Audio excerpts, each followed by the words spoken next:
towards a Europe that is no longer at the behest of autocrats, that will put our energy security on stronger footings.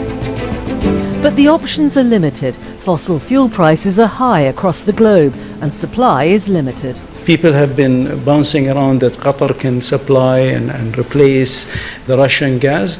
I've stated this officially before. I mean, Russia, I think, is 30-40% of the supply to Europe. There is no single country that can replace that kind of volume. So what's the way ahead for Europe? Energy independence is the key for the EU to become a respected geopolitical player. And that will never be achieved by putting gas and nuclear at the heart of our energy strategy. Only renewables and energy efficiency can give us the strategic autonomy we seek. It is not just for the climate, it is for our security.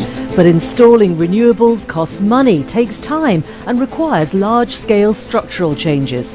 As economies recover from the pandemic, how much willingness is there for massive EU investment for a faster transition into a greener saying future? That it does affect foreign journalists. So I think we're all going to have to take legal advice and work out the implications of this in terms of what we can say. But it is almost certainly going to restrict the reporting from Moscow, particularly for Russian speakers.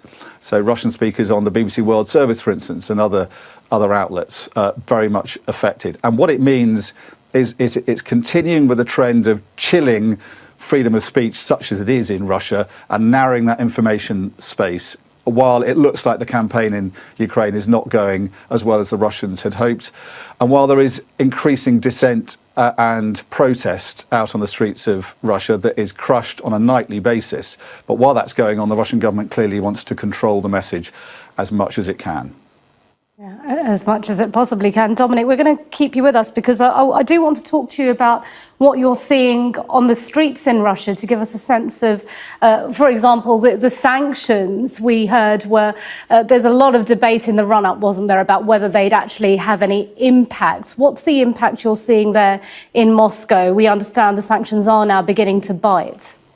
Yeah, there was a lot of talk of targeted sanctions. We heard that from Boris Johnson and other world leaders saying that they wanted to aim the sanctions mainly at the oligarchs surrounding Vladimir Putin and his inner circle and the president himself. But the sanctions have been much broader than that because of particularly the financial sanctions, cutting Russia off effectively from a lot of the financial systems that kind of integrate trade and commerce with the outside world. So, for instance, container ships are not delivering goods anymore, and that's going to affect supplies of cars, and all the major car companies have said they're going to suspend exports to Russia. Other things like Spotify suspending services. Apple is not going to sell any more iPhones. The Apple store here in Moscow is closed. Apple Pay's been shut down as well. And all of that, I think, is affecting different Russians differently depending on how well off they are, depending on what kind of money they have and what kind of services they rely on. And the overall impact, I think, is undermining confidence. So at the beginning of the week, we were speaking to Russians and they were saying they had full confidence in the Russian banks that they would keep things afloat. These pictures we're seeing now, and our journalists out on the street today confirming a different kind of mood today. Very long queues for banks in Moscow and St. Petersburg because of restrictions on hard currency. So you can only get a limited amount of euros or dollars out of Russian banks now. And Russians are queuing up to get what they can out of those banks, and we're seeing these long queues. It's not a run on the banks yet, but it's a sign, I think, of the kind of fear that is now, I think, sort of working its way through Russian society about where this could be leading. The conflict, the war that's being fought in their name, and the sanctions that are being imposed by the West as a result. Right, thanks for keeping across that for us. Dominic Waghorn in Moscow, thank you. Well, the EU and NATO foreign ministers have been meeting today in Brussels. The Foreign Secretary Liz Truss is there and had this to say. First of all, can you just tell us about the situation with this nuclear power plant at the moment? How concerned are you, and what more can the West do to make sure this kind of thing doesn't happen again? Well, this was a completely reckless act. We've heard now that the fire has been extinguished, but it is extremely concerning that forces are prepared to do this. We've called for an urgent meeting of the UN Security Council. This is a threat to European security and stability, and we need those responsible to be held to account. You're here in Brussels for meetings with NATO foreign ministers, G7, EU foreign ministers. What do you hope to achieve today? What today is about is showing the strength of our unity in challenging Vladimir Putin, in stopping Vladimir Putin in Ukraine. We're doing all we can to support the Ukrainians through defensive weapons, where the UK led. We were the first European country to donate defensive weapons. And we're also going to be talking about sanctions. We've been very coordinated in sanctions. We've shown huge unity. It's having a big effect in Russia, but we now need to do more. We particularly need to look at the oil and gas sector. How do we reduce our dependence across Europe on Russian gas? How do we cut off the funding to Vladimir Putin's war machine? That's what I'm going to be advocating at both the G7 and the discussions with the EU. You raise sanctions. Why is the UK slower in sanctioning Russian oligarchs than the US and the EU? Well, we've led the way in sanctions, first of all in bank freezes, where we're doing more than our counterparts, also in closing our airspace and our ports to Russian vessels and Russian aircraft, and we are advocating more on oil and gas. And in fact, we've sanctioned more companies than our counterparts across the world. We've just sanctioned 2 more major oligarchs last night. What I'm doing is looking at how we can speed up that process to make even more progress on that front. The number one thing that's important, though, is that we are unified with our partners across the world in putting the toughest ever sanctions we've had on Russia.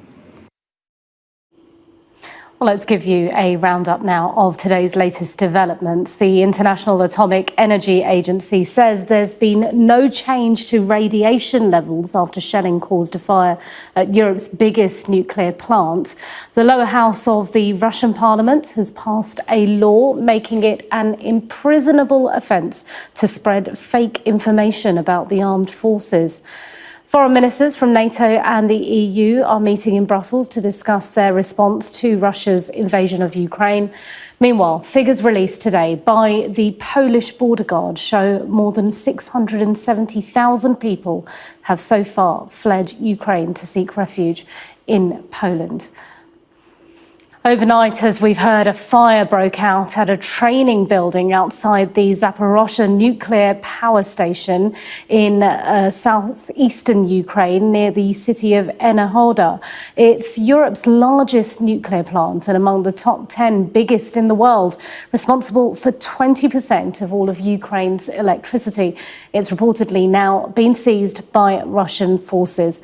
Well, Moscow has launched hundreds of missiles and artillery attacks on cities and other sites around the country, making significant gains in the south. This week, Russia announced the capture of the southern city of Kherson, a vital Black Sea port of 280,000 people. Heavy fighting continues on the outskirts of the strategic port city of Mariupol. The city has no water or power supply, and the mayor says Russia has cut all rail links out, describing what's happening there as genocide. We have this report from Greg Milam. As if this crisis weren't dire enough, these images hold the prospect of a whole new horror in Ukraine.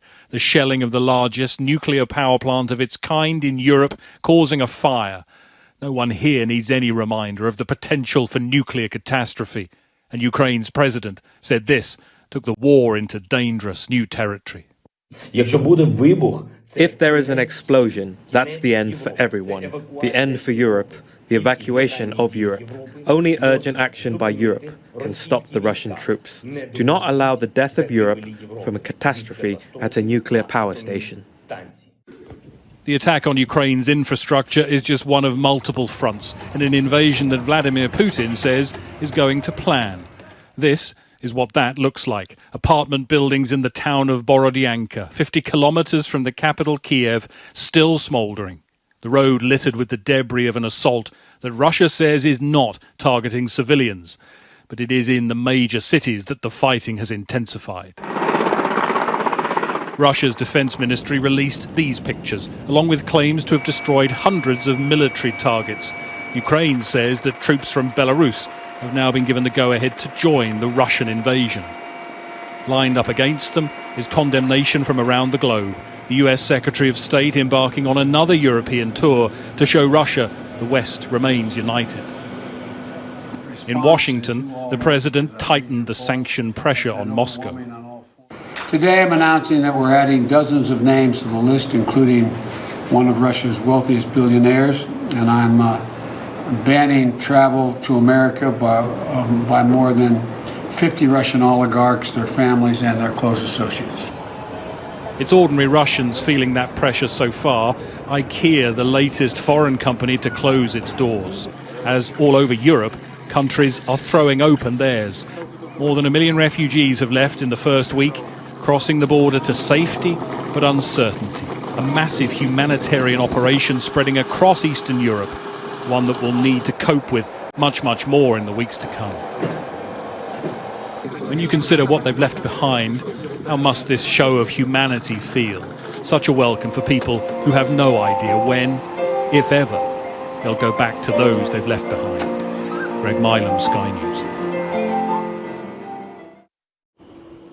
Well, many of those fleeing the fighting in Ukraine have sought refuge in the country's western city, Lviv, next to the border of Poland. Our Europe correspondent Adam Parsons is there and sent us the latest. Tens of thousands of people, maybe 100,000, have come through Lviv already. This is a gateway city, very near to the western border of Ukraine. You come to Lviv and then you can get on a to Poland or indeed to any of these other regions. This is seen as a sanctuary, something of a safe city. But of course, what are we now, more than a week since the Russian invasion? The city's actually pretty busy. You see other cities in Ukraine which are deathly quiet. There's no one on the roads. Quite the reverse here. The roads are at times absolutely gridlocked with people coming in and out. The buses are still running. And as you can see, you have this constant stream of people arriving with a bag, with a suitcase, with a pet, with their possessions with them. Coming down from, well, over there will be a train station. There are bus stations around us as well, and some of these people are going straight on, trying to get on a train to take them out towards near where you are, Jane, towards the Polish borders. Others are just trying to get on other transport, take them to smaller towns. There are people also who are arriving in this city without a plan. They were just fleeing. We've spoken to quite a few of these people. Just say we just spoke to a woman who got off a train. The train has just arrived in Kharkiv. It was absolutely packed with people. I just spoke to a woman who was, I would guess, in her 50s, who said she lived very near to the administration building that was hit by that devastating missile. She's here. Her parents didn't want to leave Kharkiv, and she just told us that she doesn't know if she'll ever see her parents again. And we are seeing these emotional moments happening repeatedly. I think there is a question now about we've talked a lot about the resilience of the Ukrainians, but every bit of elastic has a breaking point. And I think today it feels to me like I've seen a lot more people who look utterly spent, utterly exhausted at getting towards the end of their tether. And of course they read the news, they see the images of places like Kherson and Kharkiv, Kiev. They see about Odessa. They're now hearing about this attack on the nuclear power plant and that fear of what the repercussions of that might be. And of course, like any Ukrainian city at the moment, they wonder just how safe this place is. By any estimate, Lviv at the moment is a long way from the fighting, but at the same time, who knows what will happen. Air raid sirens have gone off a few times already today. That isn't actually an indication of an air raid here. It probably reflects something that's happening a long way ago. But of course that makes people jittery. It brings home the fact that this is not a normal time, not a normal place. This is a country embroiled in a pretty dreadful war. And so you have refugees, displaced people. It is a cocktail for frayed nerves. That's what we're seeing. Adam Parsons there. Well, Google says it stopped selling online advertising in Russia. The ban, which also covers YouTube, comes after the company blocked Russian state media from their platforms in response to the war in Ukraine. Ukrainian nationals in the United States can remain in the country for up to 18 months after being given temporary protected status. The Biden administration says the move, which could benefit as many as 30,000 Ukrainians, would protect them from being deported to their war-torn homeland. The World Health Organization's warned that the next wave of refugees to flee Ukraine are likely to be even more vulnerable to illness and economic hardship as Russian troops surround and bombard major cities. The UN says more than 1 million people have already fled their homes. And if you scan the QR code on your screen right now, you can listen to today's edition of the Sky News Daily podcast. Today, Anna Jones speaks to our correspondent in Ukraine, John Sparks, his cameraman Garwin McCluckey, and his producer Emily Upton, who all travelled across the country with people fleeing the war. You can subscribe to the Daily wherever you get your podcasts from. Do tune in to that. Coming up, stocks tumble and oil prices surge amid fire and fighting at Europe's largest nuclear power station. Stay tuned to Sky News.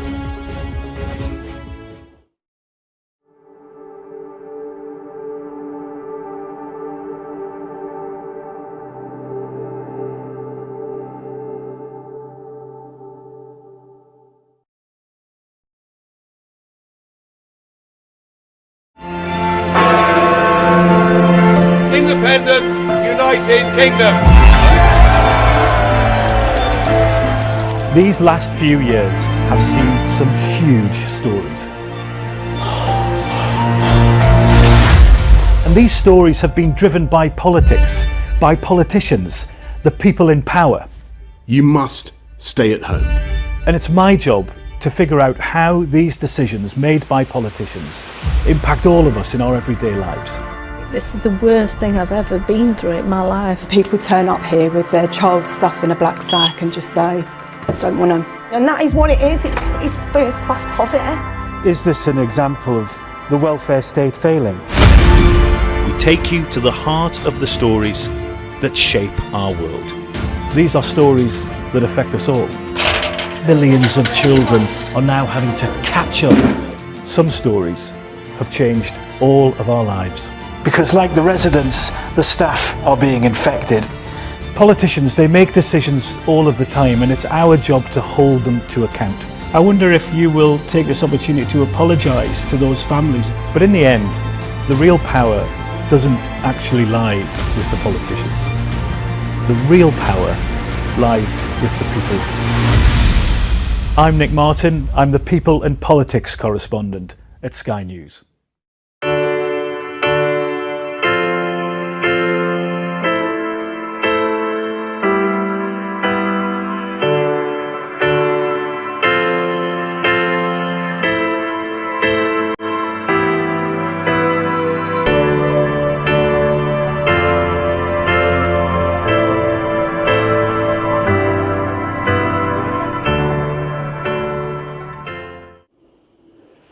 Welcome back. Well, the fire at Europe's largest nuclear power station has sent financial markets into the red. Yesterday, the price of a barrel of oil surged to close to $120 a barrel. Well, what's the latest on the markets? Let's bring in our business presenter, Ian King, who joins me now from the city. Ian, give us the latest.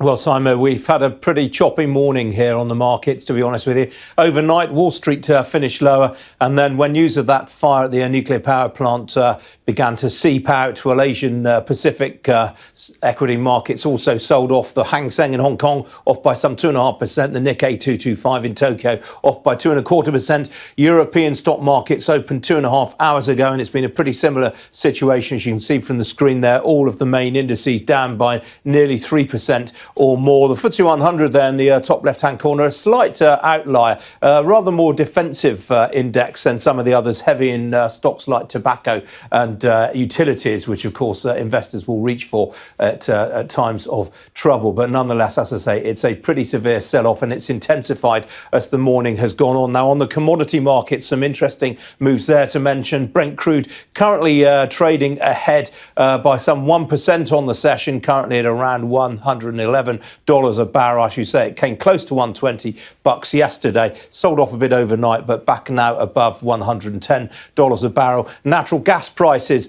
they have spiked higher this morning as well. Forward delivery for tomorrow currently trading at 425 pence a therm, which, to put that in context, it's getting on for twice the level that it was Thursday last week. That's for day ahead gas delivery. On the metal markets, aluminium has hit an all-time high this morning on the London Metal Exchange, and nickel, again, where Russia is the third largest producer, well, that's at an 11-year high. So a lot of causes for concern. A couple of other developments to mention. S&P, the ratings agency, well, they cut Russia's credit rating overnight for the second time in a week. It's gone from BB plus to CCC minus. So that is cutting Russia's credit rating further into junk status. The Russian stock markets, of course, remain closed as they have done all week. But I can tell you on the bond markets, we're only getting vague indicators on Russian government debt. But I can tell you that the 10-year Russian government bond right now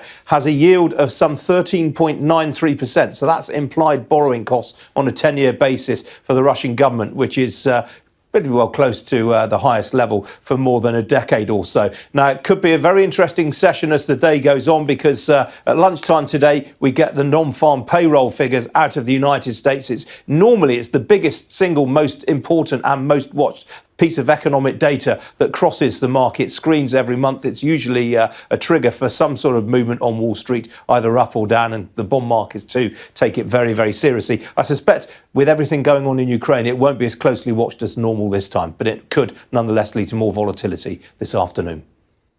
All right, Ian, thanks for keeping us across all that's going on in the city. Thank you. You're watching Sky News. Coming up, we'll get reaction to that fire that was caused by a Russian attack at a Ukrainian nuclear power plant.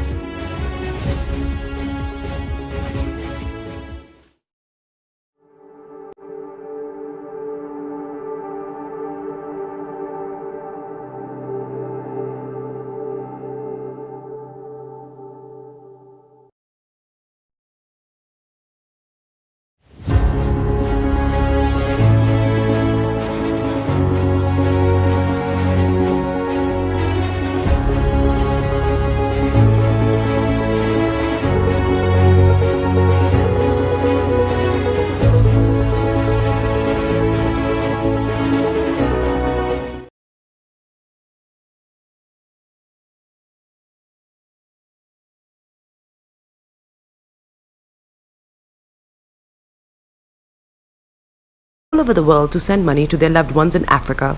With SendWave, you can send money to Ghana, Nigeria, Kenya, Uganda, and Tanzania. And the best part is, SendWave is absolutely commission-free.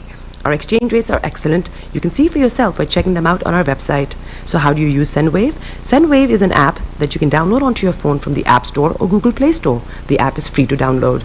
After downloading it, just open the app and enter your name, email, and phone number. That's it. You're good to go. Make sure you use the promo code SR. S for Starr, R for Radio. This promo code will give you £5 free credit to send to Africa on your first transaction.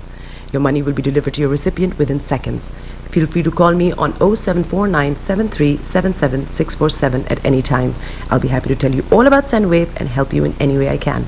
Remember to use the promo code SR for £5 free credit. Medasse.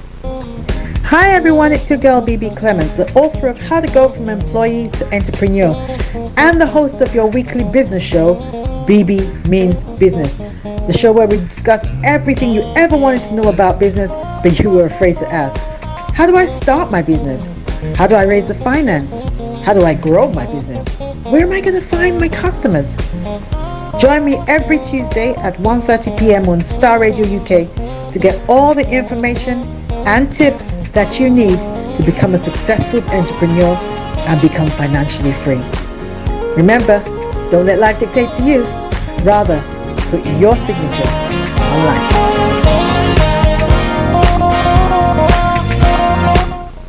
We serve a miracle working God. There is nothing too hard for him. Join Prophet Ajimai Prempe for this year's double portion London Summit at the London Marriott Hotel, Maidavale, London, NW6 5RP from Friday 11th March through to Sunday 13th. Details are as follows: Friday 11th March 6 p.m. to 11 p.m. Saturday 12th of March 8 a.m. to 2 p.m. and 5 p.m. to 11 p.m. Sunday 13th of March 3 p.m. to 9 p.m. Come and experience the prophetic like never before and hear the word of the Lord for your life. Please call 077-60-276-394 or visit www.prophetprempe.org for more details. A miracle working God. He's a miracle working God. He would never.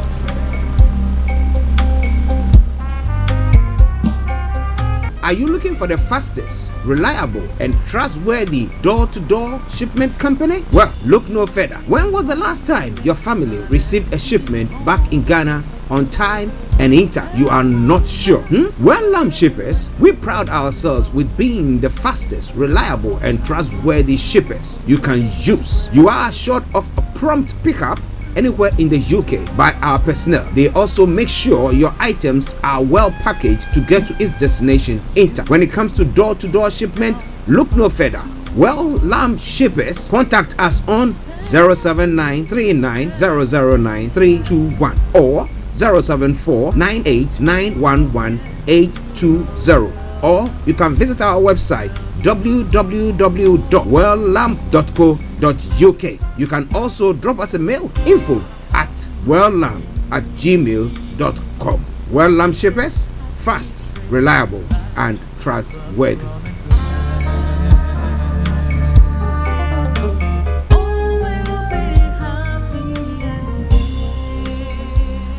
Tune in to On Point here on Starr Radio UK with Empress Regina every Monday at 5 p.m. GMT. Looking forward to your company. Hi there. Are you dreaming of owning your own house in Ghana? Then you will need a well-documented piece of land that is free from troubles. I highly recommend My Africa Property for any size of land that you will need. With My Africa Property, lands are available in Prampram, Sopoli, Tohenia, Ogome, Dodova, Winneba, and many other locations at affordable prices. These locations are about an hour away from the airport, only 35 minutes from the motorway, 10 minutes drive from Central University College, 10 minutes drive to the beach, and close to Prampram Senior High School and Ghana Men's Soccer Center of Excellence. For more details, visit our website www.myafricaproperty.com or call our UK office on 0208 123 2523. For our US and Canada offices, call us on +1 585 184 994145. You can also email us at ghana@myafricaproperty.com. Hi there, this is CJ Buckman, your life coach. And whenever I'm in London, I listen to Starr Radio UK right here. But guess what? You can listen to wherever you are. The best radio show. Broadcasting worldwide, online 24/7. All around the world. In your car. At work. At home. On your smartphone. This is Starr Radio UK. Are you ready to turn it up? 10, 9, 8, 7, 6, 5, 4, 3, 2, 1. Smile, though your heart is aching. Smile even though it's breaking. When there are clouds in the sky, you get by. If you smile through your fear and sorrow, smile and maybe tomorrow you find that life is still worthwhile. If you just smile. Hey, this is Archie and you're listening to Starr Radio UK. The coolest way to start your weekend.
your mercy never fails me. In your car, At work, at home, on your smartphone. This is Starr Radio UK. Until I lay my head, oh, I will sing of the goodness of God. 'Cause all my life you have been faithful, and all my life you have been so good. With every breath that I am able, oh, I will sing of the goodness of God. I love your voice. Hello, good morning, and welcome to the Friday edition of the morning show. This is Starr Radio UK, your favorite African and Caribbean radio station in London. For the time now, 10:40. The date, the 4th day of the 3rd month of the year 2022. And it's my greatest pleasure and honor to host you today once again. And I say welcome to the show. But go another step further by sharing the broadcast with your friends and loved ones and inviting them to like our pages as well. But all in all, I say welcome to the show. I remain yours sincerely. This is the morning show with Archie. A special good morning goes to my colleagues, Mr. Frank Davis, Mr. Olayomi, Kojo D, Mr. Dan Tabiri, Felix all the way in Aberdeen, and all you wonderful people who listen to us. Mr. Kofi Ali Abdul Yakin, massive good morning to you. To our listeners in the US, those of you in Europe, those of you in Asia, those of you in Australia, those of you on the African continent as well, we salute you all. But let me say a massive good morning to our able producer, Mr. Francis Guy. Hope you are doing very well, sir.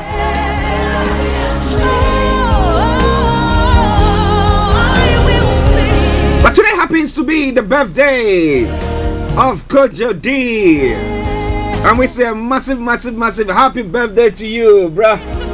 I hope you are doing very well, and I hope that my sweetheart Joyce has prepared something nice for you today. Some chicken legs. Me, I like chicken legs, you know.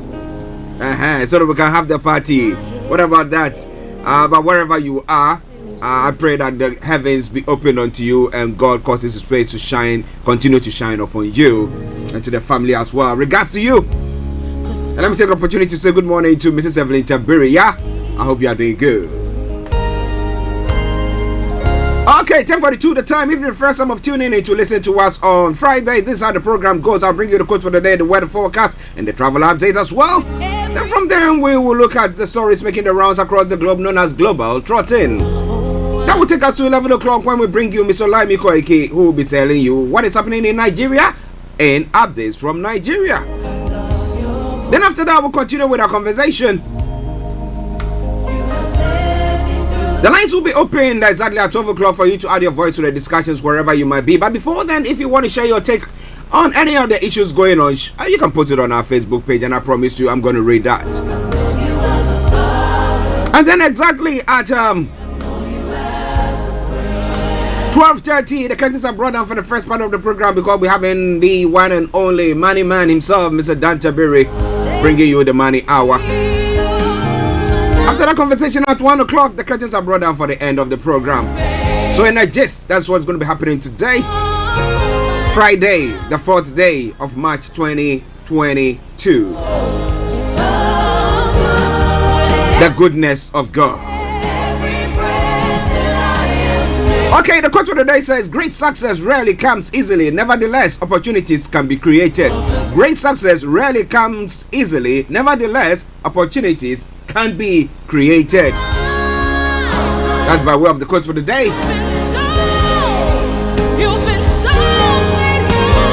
Moving on straight to the weather front. It's been quite a mixed grill, let me put it that way, when it comes to the weather forecast. But for the whole of the UK, this is what the weather is going to be for you over the weekend today and the weekend. This afternoon, eastern areas of the UK will be cloudy with rain. The west will be drier with sunny spells and just a few isolated showers across Wales, Northern Ireland and the southwest. Tonight, the rain will continue across eastern England. It will become clear in Scotland. Isolated showers will diminish in Northern Ireland, Wales and the southwest, followed by clear spells. Now, when it comes to the weekend, Scotland, Northern Ireland, Northern England and Wales will have a dry and sunny day with just a few patches of cloud. However, the rest of England will be cloudy with spells of rain. Of details for you when it comes to London and the southeast of England. The top temperature is going to be 11 degrees, the lowest is going to be 6 degrees. UV level is going to be low, pollution is going to be low as well. But like I said, Saturday we'll see a bit of cloudiness and Sunday cloudiness as well. Average temperature ranging between 8.5 and 3.5. Starr Radio UK. 10:45 the time. Let's take a quick break, and once we come back, I'll bring you the travel update. It is Starr Radio UK. It is your favorite African and Caribbean radio station in London. Tune in to On Point here on Starr Radio UK with Empress Regina every Monday at 5 p.m. GMT. Looking forward to your company. Check it out. Keep your eyes on the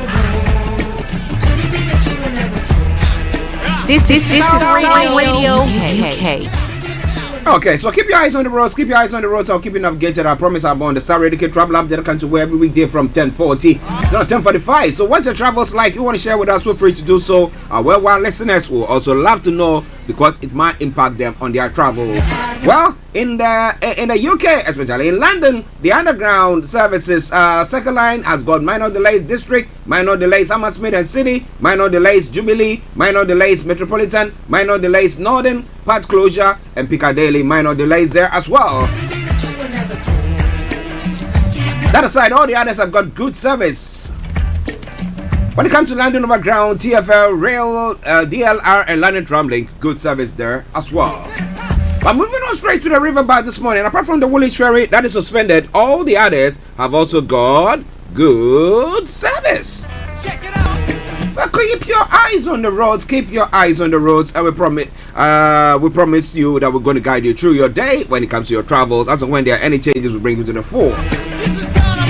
So, on the National Rail this morning, Cross Country has got special service, First Transpender and Express special service, Great Northern special service, Southeastern Railway, Southeastern, Southwestern, Southern, Thames Link, all special service. And Southeastern has got minor delays. On the other side, all the others have got good service. But still check before you leave. Now moving on to the final segment of the travel update, that's the major roads in London. This is what we have for you. The A316 has got closures, A4 closures, Central London Red Routes closures, North Circular A406 closures, South Circular A205 closures there as well. Finally, A13 has also got what? Serious delays. So if you can avoid all that, do your best to avoid it. If not, if you are stuck in there, continue to listen to us, because as and when there are any changes, I promise to bring it to the fore. So on that note, let me say good morning, good afternoon, good evening, good dawn to you wherever you might be on planet Earth. Enjoy your commute for today, but you know what? Continue to keep those eyes on the roads.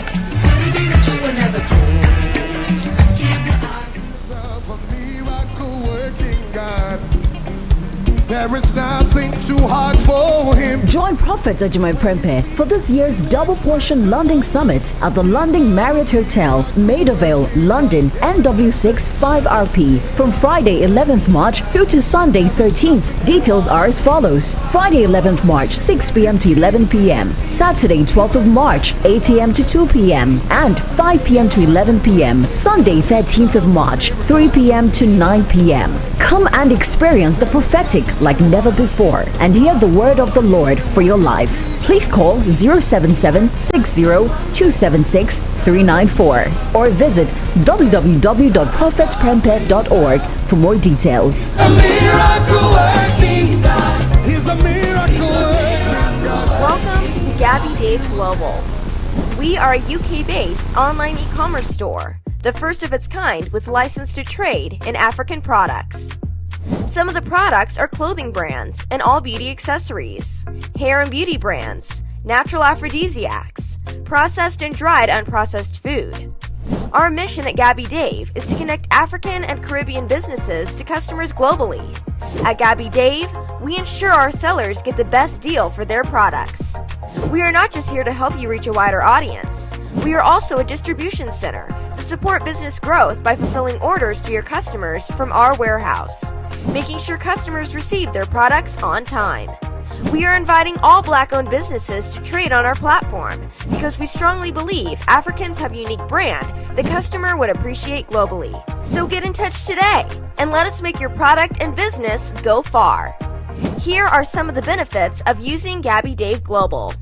User-friendly platform, track your shipment, online support, transparent process, multiple SKUs, multiple products, a platform that encourages manufacturers as well as traders. Our marketing and PR interventions amplifies yours. Organized products and categories for easy access and navigation. Access to global community, especially within UK and Europe.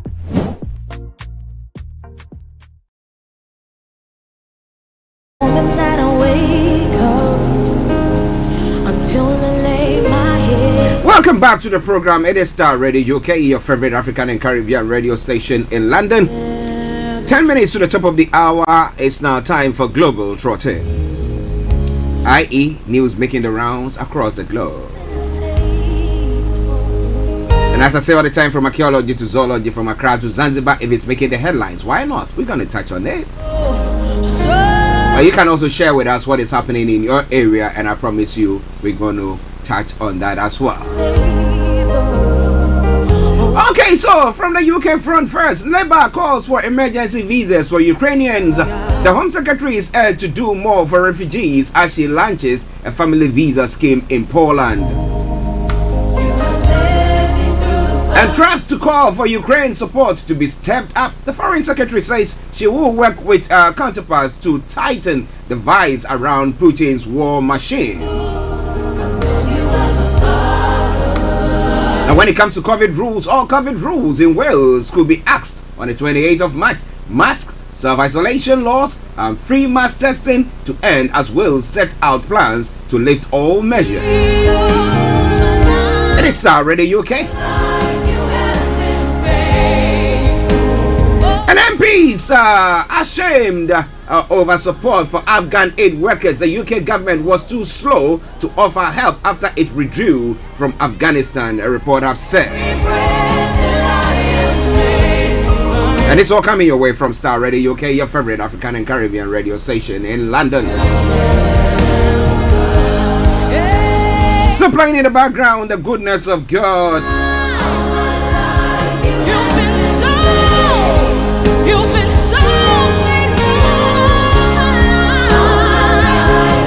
When it comes to other stories making the rounds, as we've all been hearing, global outcry after Russia seized its nuclear plant. Now, world leaders call for the shelling. World leaders called the shelling, which led to a fire at the site, reckless, horrific, and unacceptable. But the question is, what can they do about it? But well,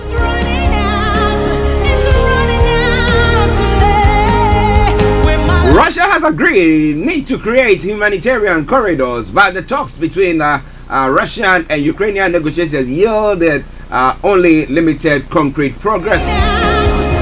As I've been asking the question, to what end? What more does Putin want? Now, after flattening that country, what would he do there? Is he going to use it as a farm or what? Or a training ground for his soldiers? To go fight who? Alright then, we'll be looking more into that. And It's all coming your way from Starr Radio UK. One ex-officer has been found not guilty in Breonna Taylor Ray. Brent Hansen, who fired 10 shots during the incident, has been cleared of endangerment.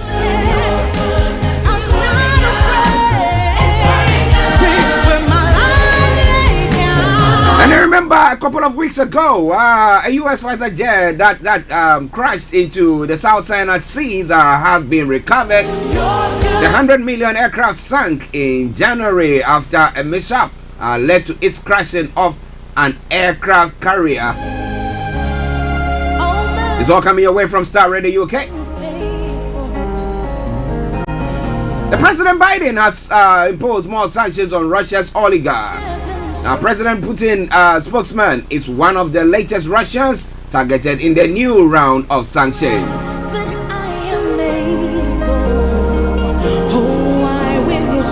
In Saudi Arabia, a Saudi child offender has gotten a second death sentence. I don't know, they'll kill him the first one, then they'll kill him the second one. Now, activists say Abdullah at Huwaiti had an alibi for a murder that happened when he was age 14. It's a very sad one, but hey, the goodness of God.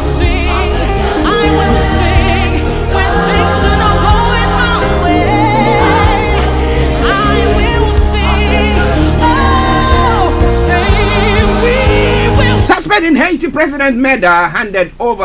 The suspect, who was part of the President Moise's security team, was arrested in the Dominican Republic.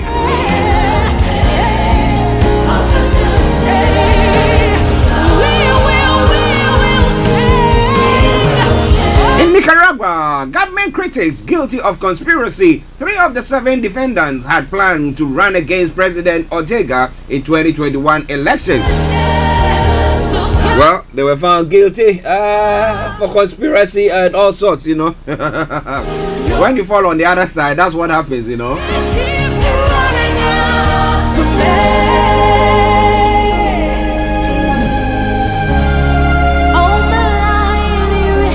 To all the cricketers as well, Australian legend Marsh has died, age 74. Legendary Australia wicket keeper Rod Marsh has died, age 74, after suffering a heart attack. With every breath that I am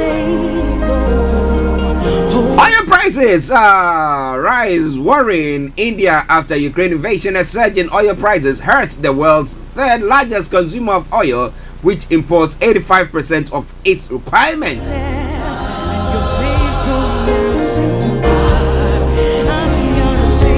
Questions that is being asked: could Russia turn to China as sanction bites? The two countries have a growing economic partnership, but sanctions on Russia could complicate it. And it's all coming your way from Starr Radio UK. 3 minutes to the top of the hour. Now, when it comes to Africa, terrorists kill 5 raised petrol-laden tanker in Kaduna. That's breaking news that is coming through. And first batch of Nigerians arrived from Ukraine. More on that front going to be coming your way. And Mr. Olayomi will bring you more on that in just the next few minutes.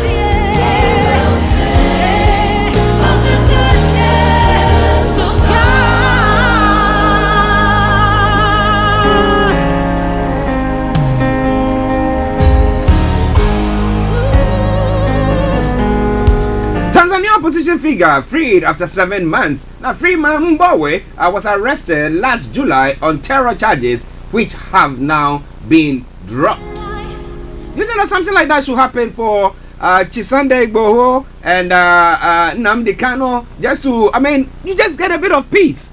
People know that you would have reached out to them as well. But it's all coming away from Starr Radio UK. Insist on good governance, not coup, the president of Ghana says. But if people looking at democracy and everything, doing everything that they are doing, they don't see anything coming out of it, you say, oh, wait for another 4 years to vote them out. The people who come in are so absolutely then what do? Okay, APRC committee report ready for publication. But there is a caveat there. I'll be telling you more about that in a moment. But it's all coming your way from Starr Radio, okay? Stay tuned. Don't you go away. Don't you go away. Well, interestingly, the gender minister who is being awaited for the e-levy bill to be, once again laid in Parliament, has written to the Speaker of Parliament for another 4 weeks, and therefore people are asking the question, so what happens before then? And we know that the Speaker of Parliament is also leaving the shores of the country to United Arab Emirates once again for medical treatment. So when will we get the money? When will we get this bill passed? This is a lot more going to be coming your way. It is Starr Radio UK. It is your favorite African and Caribbean radio station in London. Peace Council not serious about election-related violence. And Siadin Ketia says, is it true? Is it not true? But whatever it is, stay tuned. Don't you go away. Enjoy this tune from Nana Manuel. It says, it go happen. Enjoy it.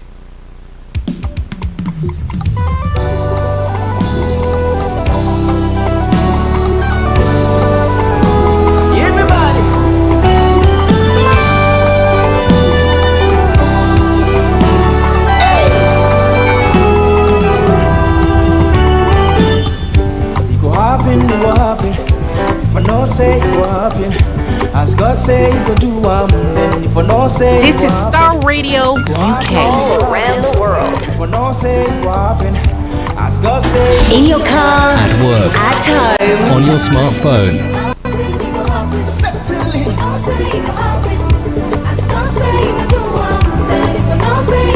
It go happen. Yeah. One more time. Everybody, it go happen. Certainly, yeah. Listen, some trust in horses, others trust in chariots, but we have your name, oh Lord. Have faith in God, lean not on your own understanding. I'll take it again. Some trust in horses, others trust in chariots, but we have your name, oh Lord. Have faith in God, lean not on your own understanding. One more time, hey. Have faith in God, lean not on your own understanding. 1, 2, everybody say, it go happen. It go happen, it go happen. If I don't say it go happen, certainly. If I say it go happen, if I don't say it go happen, it go happen, it go happen, it go happen. In your car, at work, at home, on your smartphone. The best radio show. You are listening to Starr Radio Nation.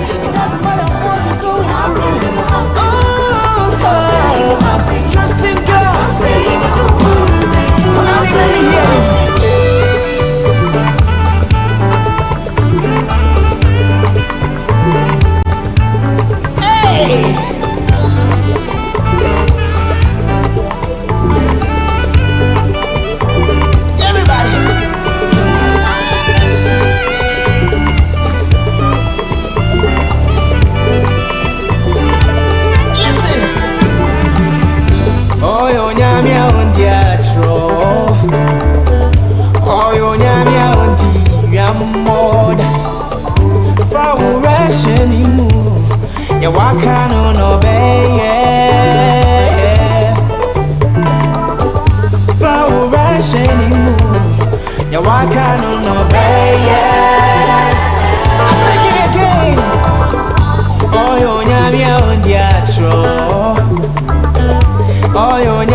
Broadcasting worldwide, online 24/7. In your car, at work, at home, on your smartphone.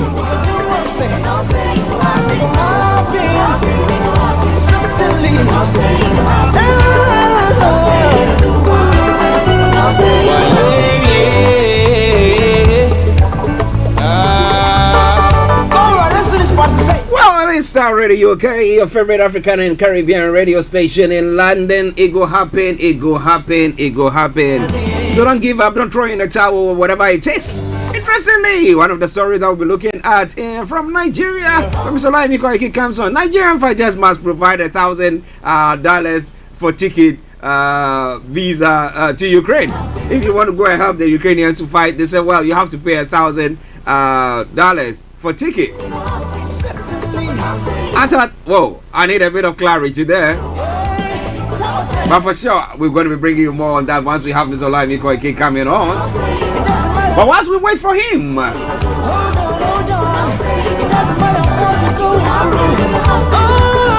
democracy has declined and Buhari. So if people don't trust in democracy again, then what is the next step for them? And that's the same question that seems to be looming in the in Ghana as well, where people are saying, hey, you think that what is going on is the right thing? If care is not taking this, what's going to happen? And people think, no. What is your take on that? Well, in Nigeria, it's the same thing that is going on. Other stories making the rounds there. Federal government reconstitutes team to renegotiate the 2009 ASU agreement. And the fuel crisis. Information coming to the PDP says Buhari has lost control of governance.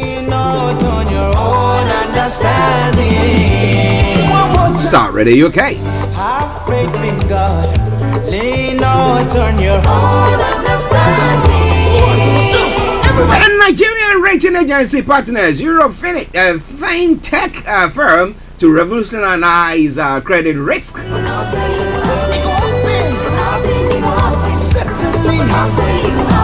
And the president has once again approved Econo as new TETF Fund Executive Secretary.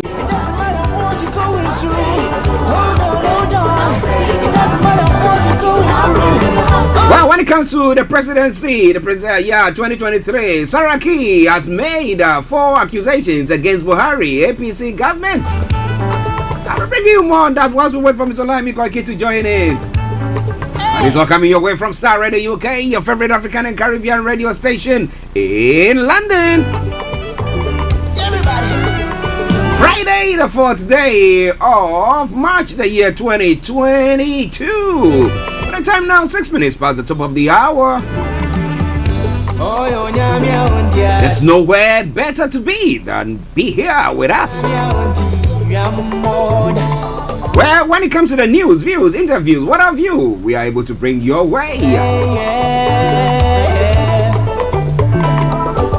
But at this juncture, let's move on to cross over to our North London studios where we have got Mr. Olayomi Koiki, who has joined in. And let me say massive good morning to you, Yomi. Well, it is a very good morning to you, Mr. Archie. Good morning to all our listeners and viewers from around the globe. We welcome you once again to Starr Radio UK, your finest African and Caribbean radio station in London. Yes. How are you doing, sir? Well, as usual, thank God it's Friday. I'm doing very well. We can only give thanks to the Creator that keeps us alive and then also enable us to be here so that we can continue to do the best of the best in terms of giving all our listeners from around the world, depending on wherever they are, some of the news and the breaking news as it's happening, because we are really on a very crossroad, especially at the beginning of this year. We're not even just coming into the quarter of this year and already there's a lot of escalation already happening. I thought the COVID locked us for like 2 years. We are not too sure what the situation is, especially with so much happening. I can say we're back here and there's a lot to discuss, but we're giving a breaking news. But as soon as we settle down because we have something that we need to say that has been circulating in regarding Chief Sunday at the Igbowo. I'll come back again to you in the studio. Yes, listeners, Mr. Olayomi Koiki, for you in our North London studios, all ready to get out to fire on all cylinders. But let me say good morning to Suleiman Yusuf. Suleiman, I hope you are doing very well. He says, morning, Koike. Yes, Suleiman, thank you very much for joining us as well. And to as many of you who like hiding behind the scenes. Yes, I know. Those are our special services. They hide behind the scenes, listening, sharing, and doing all sorts, not commenting about anything. We know. Yes, undercover. Thank you very much for joining us wherever you might be. But let's go to Yomi. Now, I don't know whether you want to bring the breaking news first or we'll do the breaking news later. Which of it how do you want to do it? Whether we do it now because that seems to be already creating what we can call a bit of distorted information, from one of the Nigerian mainstream paper that have said that Chief Sunday Igboho will be released today. We would like to debunk that. That is a rumor that has already gone viral across the globe, but as already as a spokesman to Chief Sunday Adeyemo Igboho, I can confirm that that is a total rumor and we need all to debunk it. But we do know that we will have him out very soon. But when that time comes, we will be giving that properly to all the media platforms and all these mainstream media, both internationally and around the world. But as we speak right now, we are still demanding his unconditional release from Benin Republic by the Beninese government, Patrick Talon. So once again, the 4th March 2022 at exactly 10 minutes past 11, right from here, we can tell the whole world that Chief Sunday Igboho is still in Benin Republic custody, and we demand his unconditional release as quickly as possible so that he can have proper medical and also be able to take care of himself, because as we do know, he hasn't committed any crime so far. So that is the breaking news. I will now slightly come back again to you in the studio. This is Starr Radio UK, your finest African and Caribbean radio station in London. Yes, listeners, so that is where you heard it first. The breaking news. It's not true. That story that came that Chief Sunday Igboho is being released today is fake news. Okay, so don't take it on. All right then, let's move on to some other stories that is making the rounds. But topmost of the one I've seen is Nigerian fighters must provide $1,000 for tickets, visa, to Ukraine. What are we talking about? Is it fighters who are in Nigeria who are sympathizing with the people of Ukraine who want to travel to Ukraine to go and help them fight, or what? Are they the students or those who are living in Ukraine who want to go back to the country? Can you put a bit of clarity on that, please? Well, as we all know, we've been reporting that, and just like other media outlets across the globe, and I was at the Ukraine embassy, even though we couldn't catch it up onto the Starr Radio UK. This was on Wednesday before making my way down to the studio for the Niger Voices, and I was able to see, while I was there, at least about 4 individuals, able men that came in, to say they want to sign up for the reserve for fight on behalf of the Ukraine government. How did all this happen in the first place? We remember that the Ukraine defense minister came out and said they will need support from anyone from around the world that have the skills, the experience that will enable them to support them in terms of the fight that is already on their doorstep in Ukraine. But what they did not tell those is that you will also have to pay for your ticket and visa. I'm not sure whether this applies to any other countries around the world, but from the headline that you've just read, which is already what I'll say again, that Nigerian fighters must provide $1,000 for ticket and visa to enable them to be taken to Ukraine. So the embassy of Ukraine in Nigeria says Nigerians who are willing to travel to Ukraine to fight the Russian forces must be willing to provide $1,000 for ticket and visa. The embassy stated this when scores of Nigerian men converged on its premises in Abuja on Thursday to express their readiness to join the Ukraine. So if you're thinking of going to Ukraine, according to the secretary of the Ukraine embassy to Nigeria, Rodhan Sala, confirmed that $1,000 will be needed for Nigerians that wants to volunteer. If you just take me off for just about a few seconds, I just realized that my glasses is not on, so that we can pick that up. But once again, this is Starr Radio UK, as we continue to give the headline and we can elaborate more on that. Yes, listeners, Mr. Olayomi Koiki, he needs his second eye. Don't you worry, he's going to get it. But, well, interesting. I mean, you want to go to a country to go help them to fight, okay? Because they are under siege. Now, they say, okay, now you have to pay for it. You have to pay for visa. Now, visa. I'm going to go there. I'm going to be struggling. I'm going to be helping you out. Do you need even visa to travel on that journey? You don't need that. I don't even need to pay. You need to. I mean, give us free. Transport for people to go there to say that whatever they are doing is being appreciated from the word go. Because there's a chance that they go there and they'll never come back. They'll lose their lives. So what is the point then? So what have been the reaction of those who were, thinking that, oh, let's go in there, let's go help them? What have been their reaction? Well, I'm sure, the first thing is, whether we have people that have $1,000. $1,000 is quite a huge amount of money if you're looking at the exchange rate this morning. But the question again is, just like you said, why would, Nigerians have to cough off, up to $1,000, just to go to a country that they might not be sure whether they'll be coming back home safely in a able body, because we do know that when it's called war, a lot of things does happen. So let's give it about $5.50 to $1, to a naira this morning. So if I calculate that at about $1,000 this morning, so we are looking at almost 550,000 naira. I'm not sure most of those that are probably engaged at that embassy will probably have to fade away, because probably maybe one or two might have that money to say, I will go to Ukraine to fight.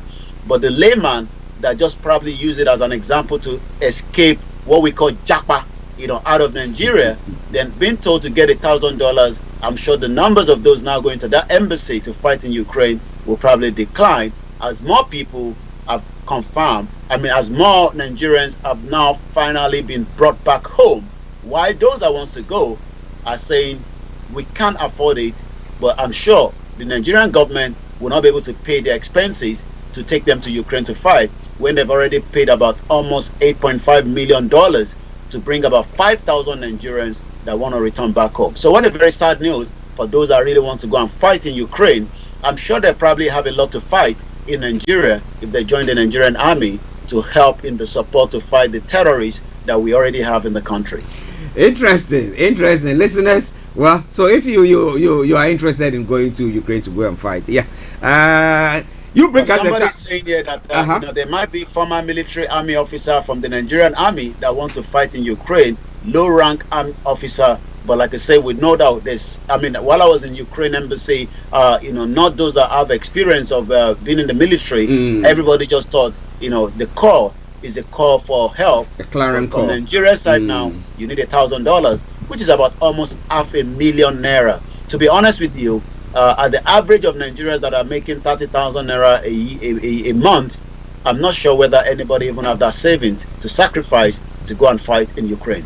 But at least it's selfless of those who were, putting themselves out to go there to go and fight. At least I'll say it's a selfless sacrifice that they are doing, and that is good. That is good. At least we know that people are human. We are human, and when things are going wrong, we feel for each other. So a good one there. But let's move on to some of the other stories as well. Democracy has declined under Buhari.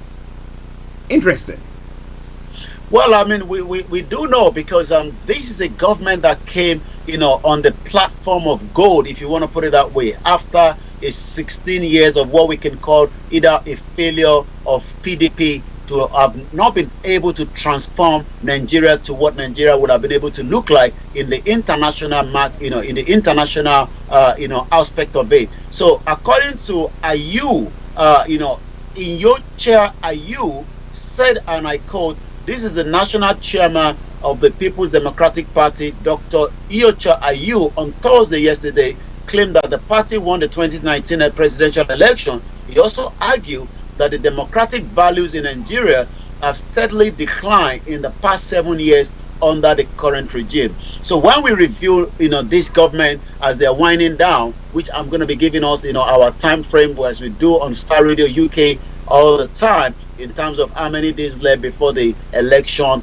or those that say election won't hold because they believe that it is a referendum, as we can also be giving that update later on. The Ilanomo Dua has now started filing proceeding to take the first two states that will be going to state election this year, Ekiti and Osun State. So at the moment, we are about 343 days, 12 hours, 41 minutes, and the seconds keeps going down. So yes, we do know that the APC have literally, I mean, there's never been a unity in Nigeria in the first place, but the APC government has now exposed the worms that nobody could talk of. We're talking about the marginalization of the particular ethnic groups like the Yoruba and the Igbo from this present government. The abuse of offices. Let's go back to the former secretary of the government, Babachi Lawal, that literally used his own company to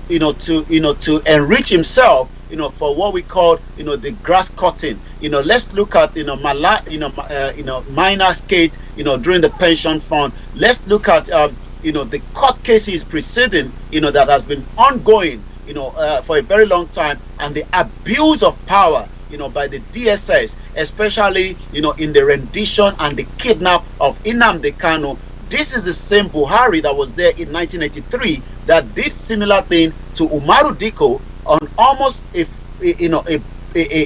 kidnap situation here in UK, which is just about some few meters from the Ukraine embassy that I traveled yesterday on Wednesday, but that was eventually stopped through the intelligence. But because the Nnamdi Kanu situation was also cooked up with the Kenyan government. So when you look at the economy, this is a government that have borrowed so much money, and likewise the Nigerians cannot see the result of it. You would expect that the more Nigerians that are out of school will be reduced, but rather we have about 15 million Nigerians that are out of school. As I speak to you right now, it looks like the strike will continue because there's still no negotiation between the ASU and likewise the federal government. And to be honest with you, Mr. Archie and our listeners, the president's wife is currently in Dubai celebrating a birthday where all the wives of the governor of the 36 states flew to Dubai just to present a birthday cake. We have the president that will be arriving in London for a medical checkup. And the question to a lot of Nigerians is, why should we have to suffer? Because as I speak to you today, petrol prices is already going up. And the question is, the wife is not at home, the husband is out of the country, but people will say the vice president is managing the situation. Managing the situation. Well, maybe now he can be managing the situation. But listeners, it is Starr Radio UK. Mr. Olayomi in our North London studios. Archie here in the main studios. And we are bringing you updates from Nigeria. But interestingly, you don't talk about the ASU strike that is still supposed, it's going to go on. I was looking at one story that was talking about the fact that they are now reconstituting the team who are going to see to negotiate. So I was asking myself, what have they been doing all this while? And what have the students also been doing? The students who were threatening to also go on the streets to block the street. What has been the latest news from their quarters? Well, like I said, already we've seen a bit of students coming out. But it seems from the information, I spoke to somebody on the ground in Ibadan this morning, and he told me that on Monday things might scale up a little bit because it now looks like definitely the ASU strike, the federal government is not really ready to to do something on that, and that is really something that a lot of Nigerians that have been affected. Remember, I was watching a video yesterday up to late hours this morning where a young 17-year-old Nigerian that is studying medicine got caught up in the war. If Nigeria was working, if all the university have this up to standard, education system to support them, we wouldn't have any reason, for people traveling to Ukraine to study medicine since they can't get to UK. But as we speak right now, the situation of ASU is not really getting interesting anymore because the government and ASU can no longer find a solution to the strike. It's not the first time that they've promised, sorting out the situation, but that situation hasn't yet been resolved. So ASU strike, federal government doesn't have money to meet lecturers. That is coming from Ngige on that headline, just to support the conversation that we're already on at the moment. So ASU strike, the federal government doesn't have money to meet lecturers' demand. This is coming from Ngige. The Minister for Labour, Senator Chris Ngige, has claimed the federal government does not have the money to meet some of the demands of the Academic Staff Union of University, ASU, that has embarked on a 1-month strike from February 14.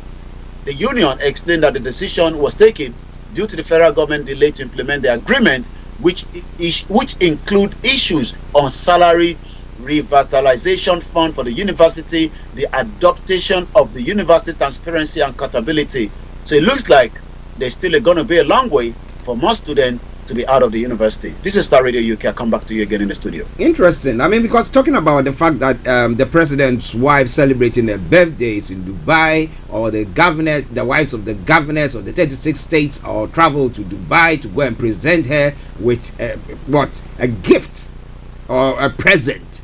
Now, you look at all that, then you have people like the ASU, and you have people who are struggling, who are saying that, look, we are, I mean, in the difficult times, look at the fuel price in Nigeria, and a nation, the crude oil, I mean, production nation, and we have all this going on, and we have people struggling, not being able to make ends meet, to even have maybe 3 square meals a day, talk less living well.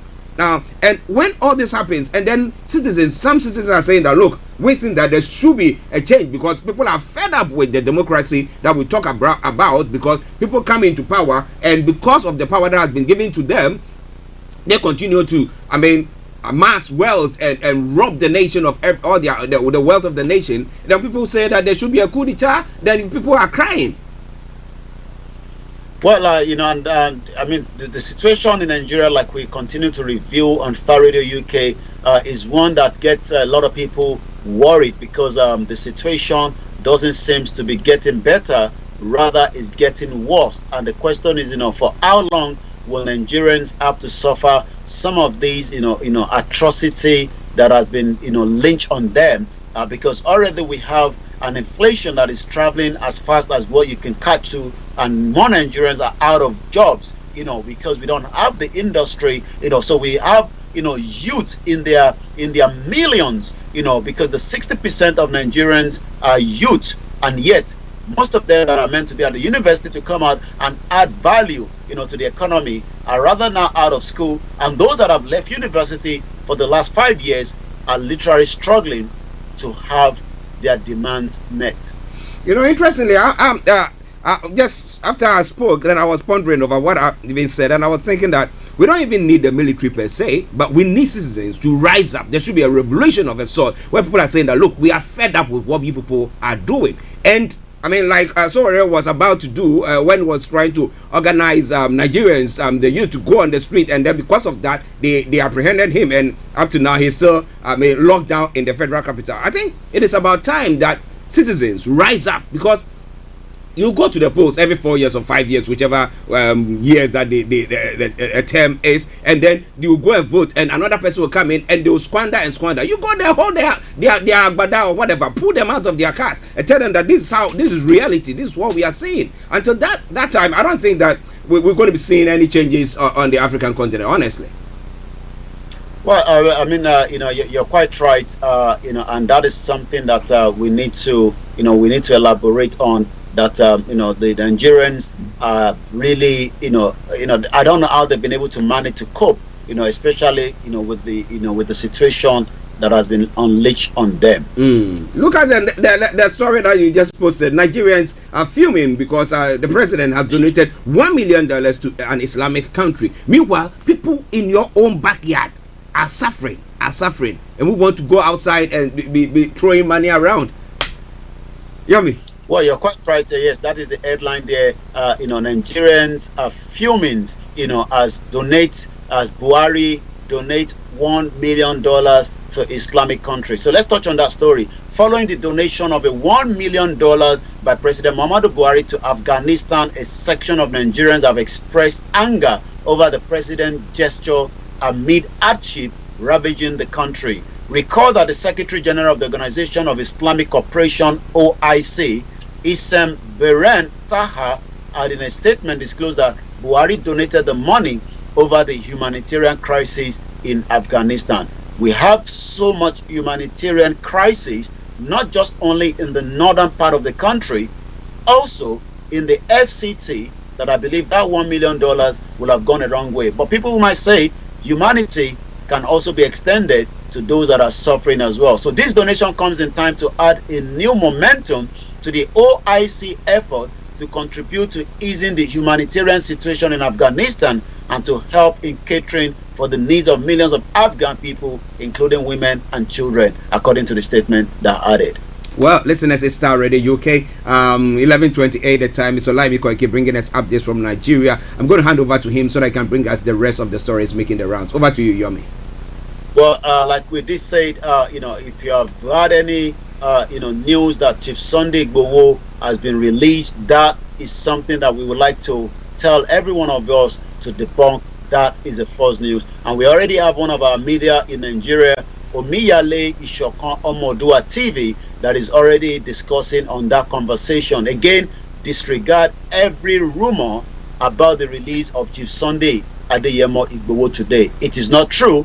When the right time comes, be rest assured, Starr Radio UK and all our sister other network will pick on that, and we'll be giving that to everyone that is concerned already about the plight of Chief Sunday Adeyemo Igboho that has been held in Benin Republic for the last 7 months, even though everything is still being done to make sure that we can get him out as quickly as possible. So that is, again, to re-emphasize on that. Chief Sunday Igboho is still being pinned down at Benin Republic, but we are rest assured that with the legal help and everything that is being done, he will be released very soon so that he can continue his journey. So let's go back to some more other headline that is coming out of Nigeria today, as more Nigerians are asking the question again and again, what can't be done, especially with the current situation of the country. I mean, again, I'm sure those that want to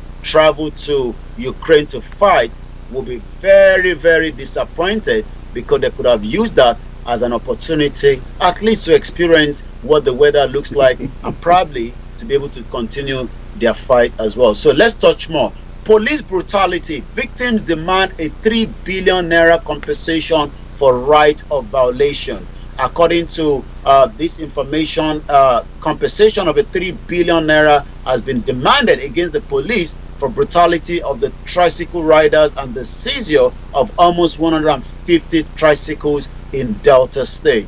A witness, Comrade Godwin Ikolo, yesterday pleaded with the Independent Investigation Panel on Human Rights Violation by the defunct SAS and other unit of the Nigerian Police Force to order 3 billion compensation against the police in favor of the National Commercial Tricycle and Motorcycle Owners and Riders Association, Delta State Chapter, following alleged brutality and seizure of over 150 tricycles and motorcycles. Just this early hours of this morning, one of our reporters was able to capture a video where a police officer in Nigeria, just as they do all the time, was trying to extort money from one of the lorry driver that we believe either was parking for a reason or had a breakdown in their vehicle.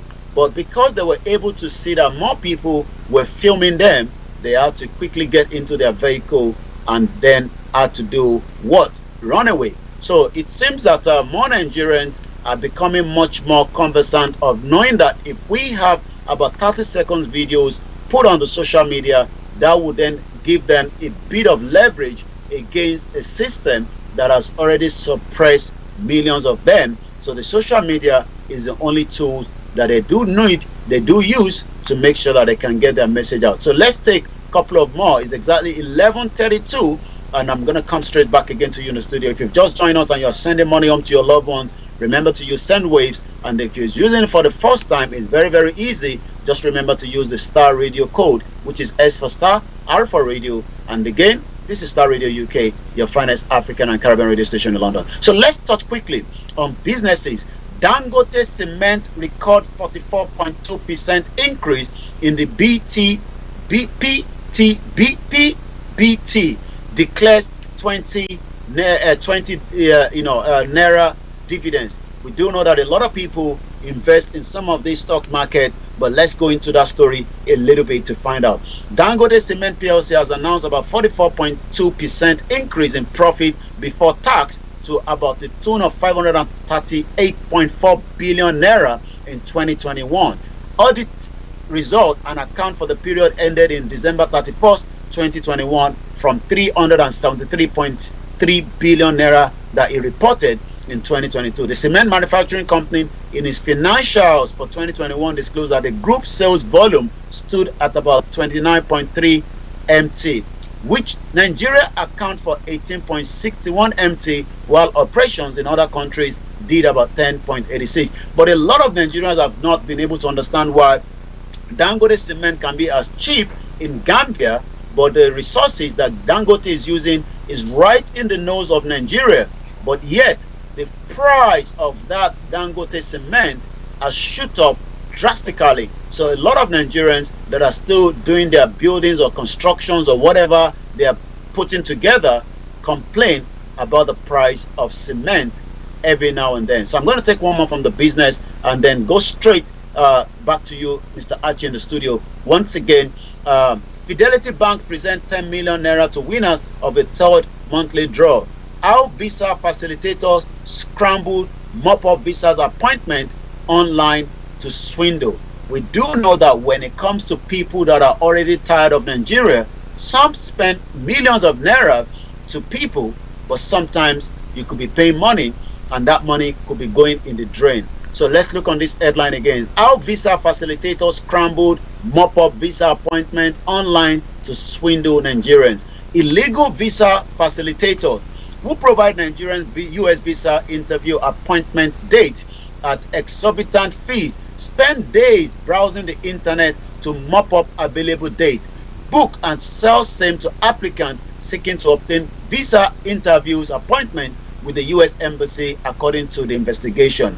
Although illegal, the venture has become a source of livelihood for many, especially young Nigerians who secured a makeshift location around the embassy in Lagos, to who visas applicants who patronize them sometimes out of ignorance or desperation.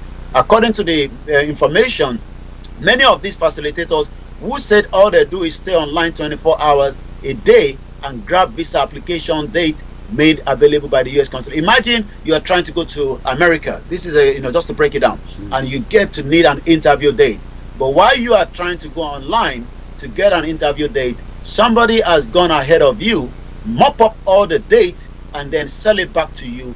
This is what is going on according to this report. I'm going to come back now to you, 11:36, the 4th of March, 2022. Interesting. Nigeria is an interesting place to be, you know. Interesting. Even wow, listeners, it is Starr Radio UK, your favorite African and Caribbean radio station in London. As they say, nothing way Musa no go say for gate. So that means, you know, as a security man, there's nothing that you will not see. He sees everything around the gates. He sees everything. He sees everything. He probably might not be able to do anything, but he sees everything. Let me say good morning to Anthony Adedeji. Anthony, I hope you are doing very well. Thank you very much for joining us once again. Now let's move on straight to the 20. Okay. Before then, the Dangote cement issue that you touched about. Someone was asking the question there.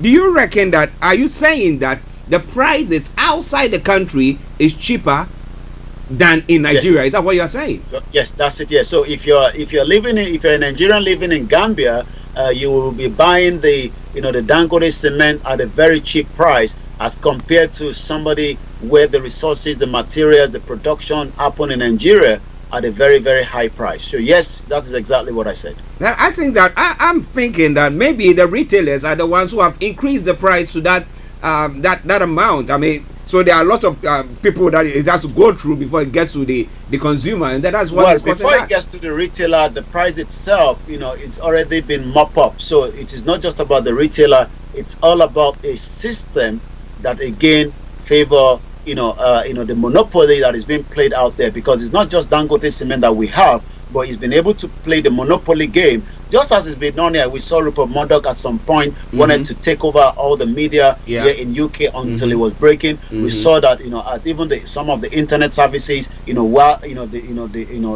able to be break into pieces so that people have the options to decide whether I really need a Dangote cement or opt for the other options. But these other options are not as powerful as Dangote. Wow. Wow. Okay, listen, as Star Radio UK, if you want to put up a building in Nigeria, I don't know whether you have to go for the other cement, but which Yomi is saying that they are not as strong as that of Dangote. So what do? Okay, let's move on to the 2023 elections. I mean, as to whether we want a referendum, as to whether the election is going to take place, as so far we've not had any information that government is going to conduct any referendum for the country as to whether Nigeria wants to be together or we want to just dismember it. Okay, but you were talking about the Elano Odua who have thrown in their hats into the ring for the state elections. Not what they're doing is, they're going to be filing a court injunction to stop that election. Okay. Because they believe that election, is going to be conducted on the same 1999 military decree, which a lot of people call, the fraudulent constitution. So that means that the election can take place in the whole of Nigeria, but for those 3 states, that is where. If they get an injunction, then that election is not going to take place, or there's going to be a delay.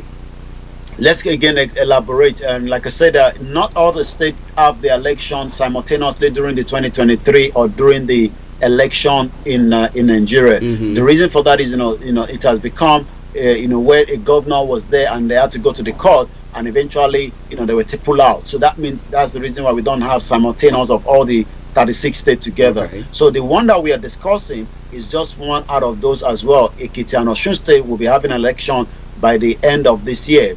So it is not the presidential election, it's the state governor election which they want to stop. But the presidential election as well, they're still clamoring that they will be able to put a stop to that as well. For those that believe that the self-determination and a referendum should be the only option and the conversation on the table at this particular time. Okay, listeners, just bear with us. Doing the production from home at times, we have the little ones, our engineers working on it, so just bear with us. It is Starr Radio UK, your favorite African and Caribbean radio station in London. Ms. Olayomi Kweke in our North London studios, Archie here in the studios in the South. Okay, now let's quickly go to what is happening on the social media platform, and if you have any other stories, sir.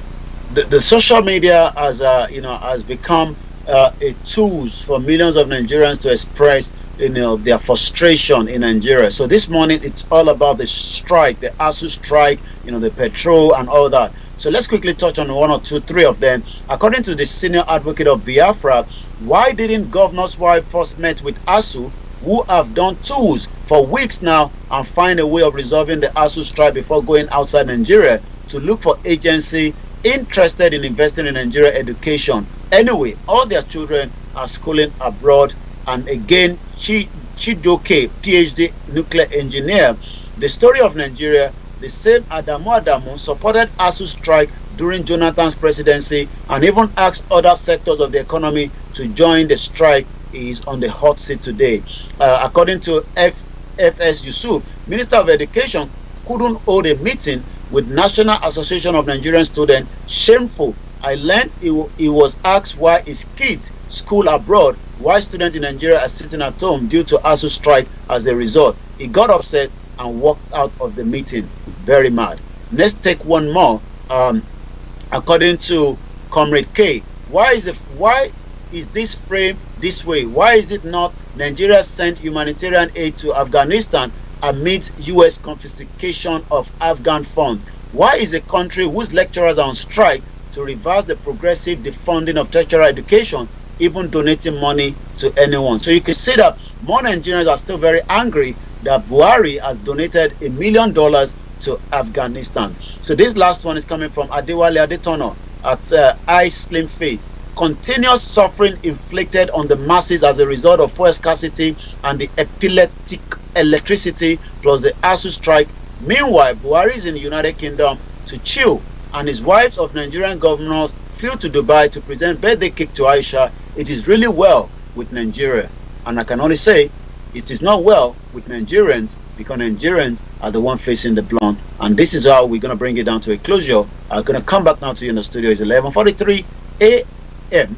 here in London. We'd like to appreciate all our listeners from around the globe. Olatunji Awofeso quickly says Gambia currency is very strong. It's 65 Dalasi to a pound.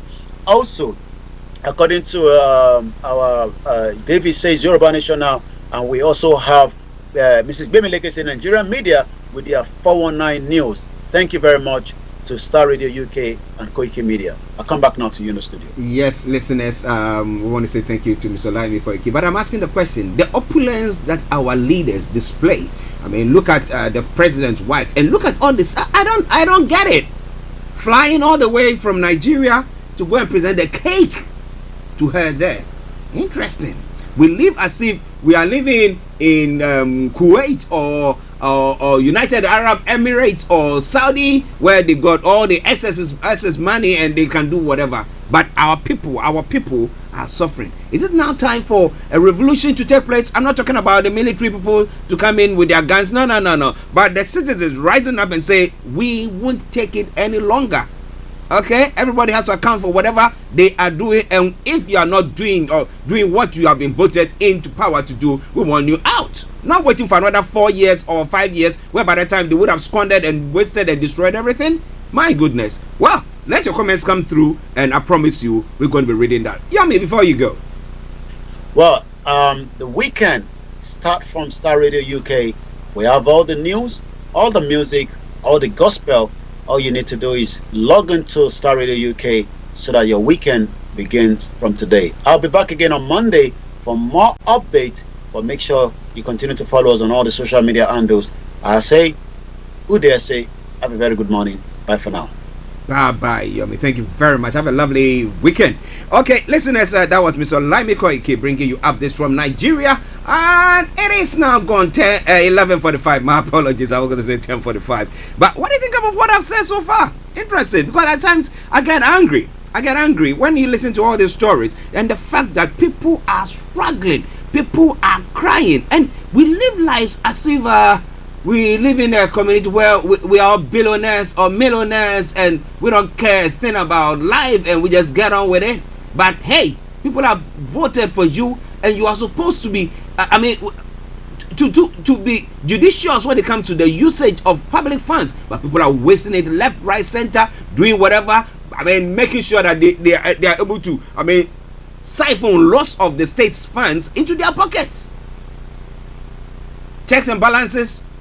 Forget about it, and we wait, and then another 4 years we go and vote again. And they'll make sure that they impoverish you, so that when they come and give you some $5, you just take that and you say that Christmas has come early for you, and then you go to vote for them, and then after that they are gone. All the promises that they give to you on the campaign trails, what they will say, we're going to reform the country in maybe 180 days, and we're going to do that, and we're going to do that, and you listen to all those things, and you think it's absolute rubbish. Well, looking at reality now, what do you think can be done? Well, they said don't say cool. No, so we're not saying cool. We're talking about revolution, people's revolution, where people say, we no go sit down. No longer. We won't take this BS. All right then. Let's take a music break. Well, I thought this man was a prophet.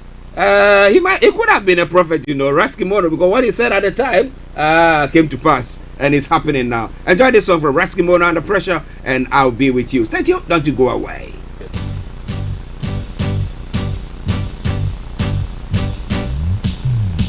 Yeah, man. I have been compelled to sing to this rhythm after seeing all was gone in Africa.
the pocket, no bed, till we hate. The people, they must suffer. In a ghetto, in a city, everywhere that me go, me see them. Some are cry, some are die, some are weeping, some are wailing. Everywhere that me go, under pressure we wail, under pressure, everybody under pressure, black and white, under pressure, Europeans under pressure. Can't get no food to pick up in we belly. Philippine you too, no have no mother. Philippine you too, no have no father. Philippine you too, no have no brother. This is Starr Radio UK. This is Starr Radio UK. All around the world.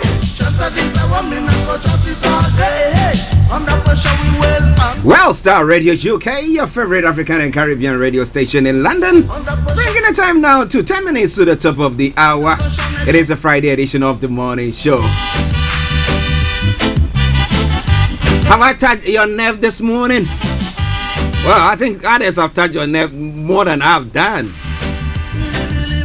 But when you look at things, you look at how things have, I mean, the deplorable state that our people find themselves in. Ghana is going to be how many years of independence celebration? They're going to be doing that next Sunday, coming Sunday. They'll be celebrating all sorts. You have government coming and going, or whatever you would want to term them. But do we actually want to say that our leaders that we have are serving us? Or are they serving themselves and their families? I want to know your take on that. Feel free, post your comments. In the next 9 minutes, the lines will be open and I want to hear your take on that as well. But it's Starr Radio UK. Okie. Let me say thank you very much to Raskimono for that lovely tune there. But now let's move on to some of the other stories making the rounds in other parts of the world, starting from home here in the UK where we are based. And the first and foremost story, the by-election that took place yesterday, after the loss of the death of the Labour MP at the time, I will bring the name to you. Happened that Paulette Hamilton won that seat for Labour once again. So Keir Starmer has hailed Paulette Hamilton's victory on the Birmingham Eddington by-election as the passing of a baton from one great champion of working people to another. The former nurse pooled 9,413 votes. That's 55% of ballots cast as Labour increased its vote share. She has become Birmingham's first black MP and revealed her father died just as her campaign started. My goodness. The by-election was held following the sudden death of Jack Dromey. The veteran MP died in January, age 73, and had held the seat since 2010. So kudos. So Labour had 55%, Conservative 36%, the TUSC had 2.1%, Reform 1.7%, Green Party 1.4%, Lib Dems 1%. Okay, so do you see the chances of Labour? Looking at what has happened now, if you want to just study it, do you think that Labour should an election be called, call it next year, which I know that there's not going to be election next year. How many years have we got before the election takes place? Do you think that Labour can pull a special, a surprise one when it comes to the Conservatives? What do you think? Well, it is Starr Radio UK. You know, because of the war in Ukraine, it has overshadowed the party gate and all that stuff that is going on. It seems that people have forgotten about it. But well, what do you think? What do you think about this win once again, or holding on to that seat, and the fact that, well, they managed to win more voters? Somebody will say that people have moved in there, or do you think that people voted that way because of the party gate scandal? What do you think? Okay then, it is Starr Radio UK. It is your favorite African and Caribbean radio station in London. Okay, as we said yesterday, yesterday I was talking about that. I was talking about the fact that the RT channel have been taken off the UK channels, so we don't have that one. But Russia has also retaliated. War in Ukraine, Russia restricts access to BBC in media crackdown. But I remember yesterday Kojo was saying that, well, whatever the situation is, people who were watching that were not watching on the main media. When it came to Russia, they were watching, those who were watching on maybe their laptops and stuff like that. So, well, we don't know how that is going to pan out. But I remember the other time trying to get information from RT, and I went on my computer and I couldn't get it. Okay, that was before they took them off our screens. But two other news outlets, Medusa and Radio Liberty, have also had access to their service limited. Russia's state-owned news agency, the RIA, says that Russia's parliament has passed a law making it an offense to spread fake information about the armed forces. The Kremlin objects to the conflict being called a war, instead calling it a special military operation. When you bomb people's building and you kill people, you say that is special military. So if it was war, what would have happened? I think they would have detonated the nuclear. But well, let's see what is going to happen. So do you think it was a wise move by the UK media controllers in taking the RT off the airwaves here? At least give us a balanced view of what is going on. If they are lying, we would have seen through it. But again, how many of us were even watching the RT? It's just a few of us who normally watch that when we want a divergent view of what is going on an issue. But it's All Star Radio UK. 4 minutes to the top of the hour at a time. With me in the studio, I've got Mr. Frank Davids, and let me go to him and let's say massive good morning to you, Frank. Archie, good morning to our listeners, wherever that. Mr. Kojo, good morning to you, Kojo Dakamin. It's his birthday today. You know. Oh, really? Yes. You need to call your uncle. The uncle says, I want to see him. Tell him to call me. Oh, Kojo, wow. Yes. In Ghana? Oh, yeah. I met the uncle. From the village, my village. You wanted to? Yeah. I remember you talking about that. Oh, wow. Yeah. In fact, I called him and they spoke whilst I was there. Okay. That's good. Tell him to be calling me. Kojo, happy birthday to you. Fellas, special good morning to you as well. Okay, let's go to some of the stories. There's a quick one on one that I've been touching that this morning. It's been, I know that I've touched the nerves of people. But I'm looking at it.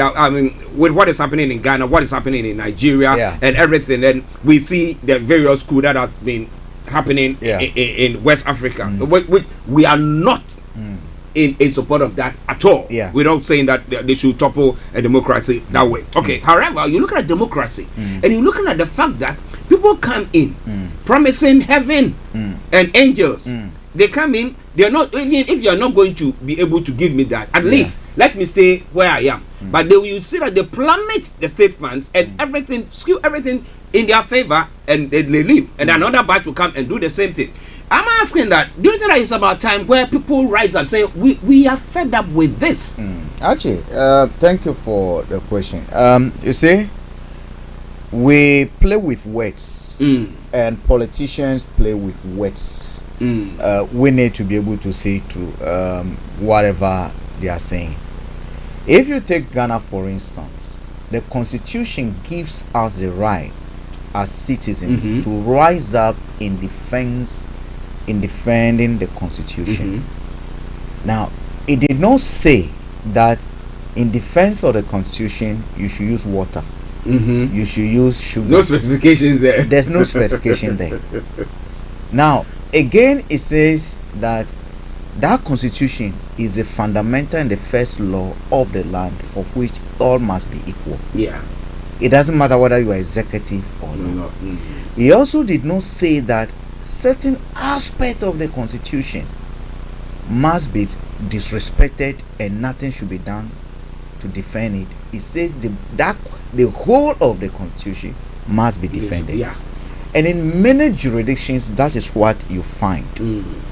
Yes, as human beings, there's certain things we let go because we look at the gravity of what the consequence of what might happen, and we say no. But at the end of the day, when a democratic elected government begins to turn the constitution upside down to a point, what is said in the constitution, because most constitutions are written in simple language, such that even pupils can read and have a fair idea of what their rights are, what needs to be done, what does not need to be done. Now, if we have a situation where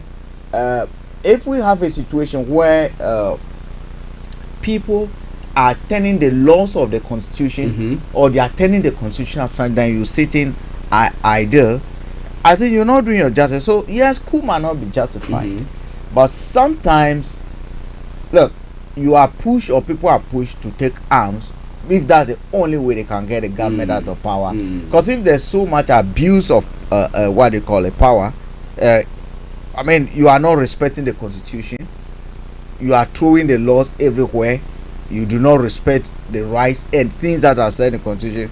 Because you claim you are a democratically elected government, you can do as you want, as you wish, and get away with it in the name that we don't want coup. I don't subscribe to that idea. The constitution gives us the right to defend it. So if there's evidence over there that it is being toppled, because breaching the constitution, subverting the constitution, using the law and other things, you are throwing up, you are breaking the constitution. In that case, I will support certain kind of revolution that restore a bit of decency. But this is the case where when you want to even go demonstrating, because whatever action that you are taking, government seems to see it as something that is defaming, and they don't want to allow you to do so. Okay, that is where the constitution again must come in, because constitution gives us rights. Part of it is that we must demonstrate. It also says that yes, okay, all right, that's fine. Sorry about that. The constitution gives us rights. Part of it is to demonstrate. By demonstration, it also lays down what should be our procedure. So if I go to we go to the police and the police continue to say no, it's like, look, there's a beer.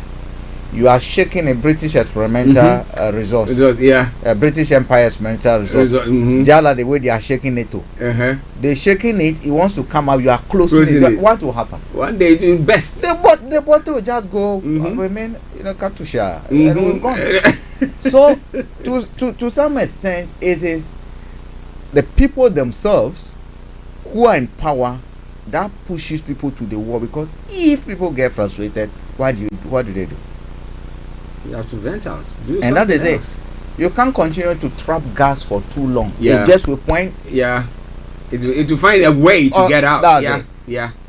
Well, and it might be that it's not a good way that's going to come out. It could be an explosion as is happening in Ukraine. But I mean, last night this was a very sad situation. I mean, the nuclear plant that was attacked. Fortunately, the emergency services there were able to put the fire out. So we don't have any meltdown of anything of the sort. But it's quite scary. Archie, it's saying I've gotten to a point where the news that comes out, we need to be able to go beyond the news. There's initially we'll come to that. You were talking about the kind of how media is being restricted. These wars are not only by bullets, it is about the control of the mind. It's a propaganda war. I mean, BBC, for instance, is set up to control, indoctrinate, and tune in, because how your mind works controls your actions, and that's exactly what is going on. Yesterday, there's no way anyone can tell me that they have verified to say that it was Russians who attacked the nuclear plant. No one has verified that, because even the reports that are coming out are conflicting. I heard an interview with a worker of the factory who says that it is the administrative block that was on fire, right? He never said that one of the plant, But what did we hear on the news item? That one of the 6 reactors, one of the 6 reactors. So here we are in media telling me one of the 6 reactors. A worker who was at the plant when the issue happened. He says, a family member called him. It was a family member who was a family member. Look, and he told them, be calm. It is the administrative block that is on fire. Meanwhile, on the news in the UK here, we hear one of the 6. So how do I believe even that those who attack it? Okay, don't you think in terms of war, people can attack it and blame the opponent because they want to wrap up international pressure on certain people? Because actually it has been proven that during war, some of the videos even we are there have been proven to be false, fake, and staged. Yeah. And this war, there's a chunk of information that is coming out that Zelensky himself is demonstrating what he's good at, an actor. Himself and Putin, who is the more in terms of staging of information, it's about media. Yeah, staging a lot of things to control media, because certain information you verify that that what they put in public domain, including some bombing that are coming from Syria images. But actually, if you look at the Chernobyl, what happened at the Chernobyl, when the Russia went there, the first thing they did was to secure it. I do not think the Russians, no matter what you call them as evil, they want to get those nuclear plants, because assuming they even want to take over the land, how will you want to destroy that land and take it over? Yeah, a lot of things that we are saying is because they've exercised restraint. When they keep on saying, the convoy has stalled, they're giving a peace a chance, because there's no way Ukraine can fight. No, as for that. Unless, so they're giving a peace, because if you answer yesterday, they were still talking. They were still talking. Yesterday, Zelensky was demanding a one-on-one, but he's the man who didn't want to talk at first. Actually, just as Syria, Libya was used, I keep on saying this was a planned staged war in Ukraine by NATO.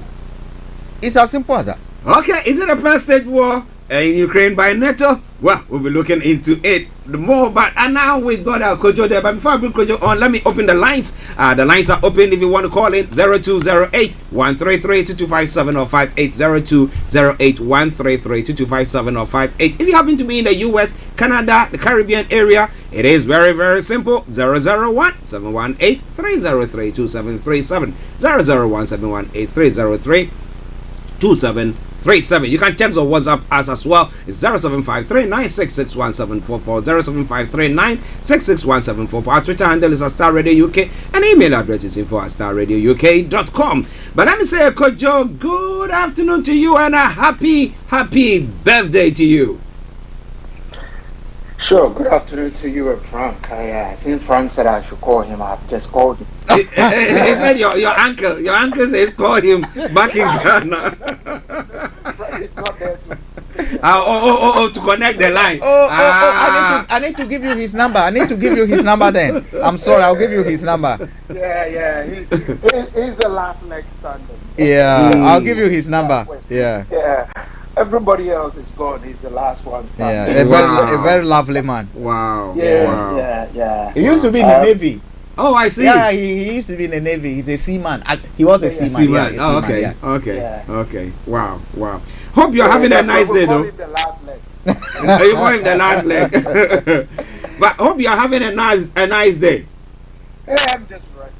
Oh, okay. It's good.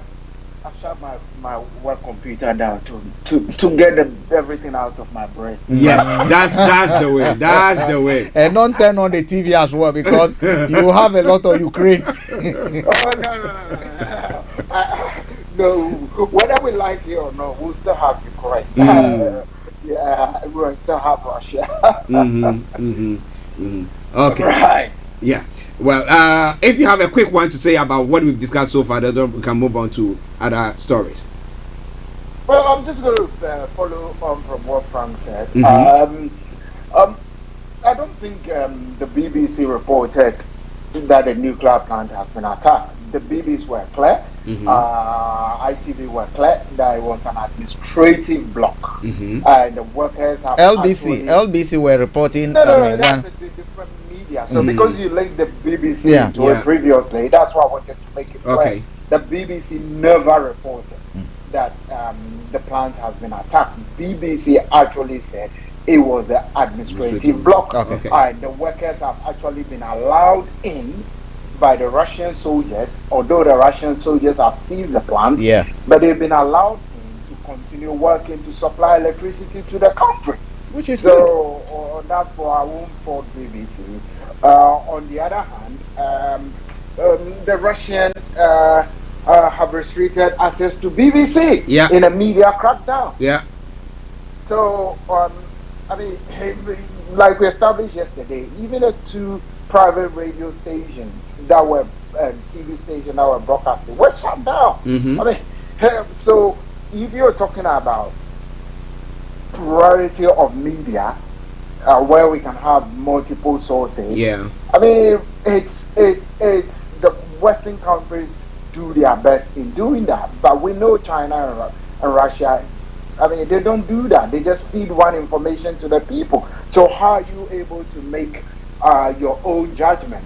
Because you can't watch any side of the media apart from what is being fed to you. So on that note, I won't really fault BBC in any way. But Kojo, don't you think? Sorry, I came in here. Don't you think, like we saw with Press TV, when it comes to Iran, Russia TV and those should be allowed, I mean, to operate here. And same way, the Russians should allow the BBC to operate, and then let the individuals make their decision. But we have a case where Britain will take a step to stop the broadcasting of stop those media because they think, well, we do not want people to have access to that information. Are they telling us that we as individuals we don't have the capacity to be able to watch RTV, watch BBC, and draw our own watch conclusion, CNN, and make our own conclusion? Why would they go to the extent of restricting ourselves? And why would Russia do the same? So that's what I was going to say. Flip it on the other side. The reason why Archie was taken out because they constantly told one line.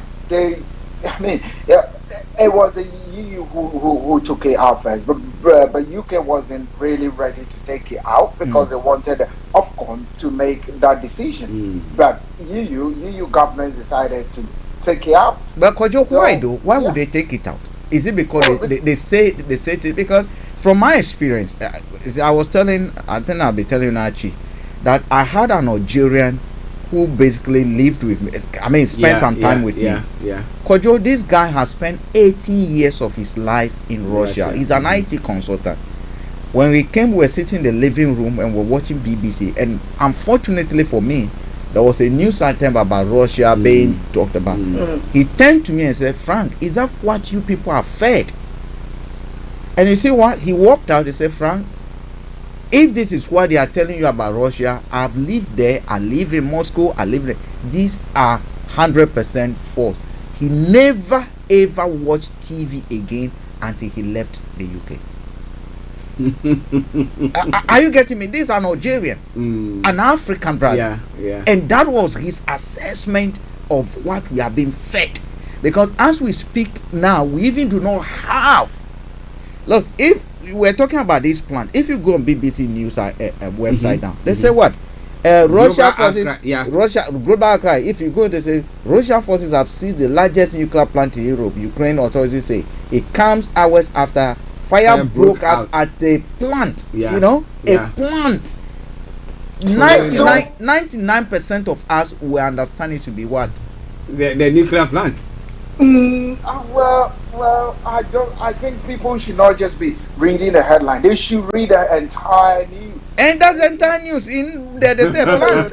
They should read the entire news and refer to where it's an administrative block. Okay. I mean, the administrative block is part of the plant. I get you. It is not the actual facility. That is what I want to. It's all part of the plant. When you go to Whitehall, The whole building is part of Whitehall. You won't say fire broke out in the reception. It broke out in Whitehall. Okay. Yeah, so that is, I mean, having said that, if people have lived in Ukraine since the 80s, they have had their life shredded overnight. Yeah. I mean, however we call it, Russia chose to call it as a strategic operation. Yeah. They say it's not a war. It's not a war. It's not a war. Yeah. But they chose to call it strategic operation. And that is why it's been fed out to their own population. But look, if China went out yesterday to say that every nation should be allowed to have its own territory and not be pushed out, then I'm paraphrasing, but in essence, China said every nation is entitled to have its own territory. So China is just short of saying it's an invasion, but that is what it means. If a nation is entitled to have its own territory without interference from others, then if another person interferes, then, I mean, at the end of the day, these are Slavic people. They are siblings. Right. It's just like Jacob and Esau fighting.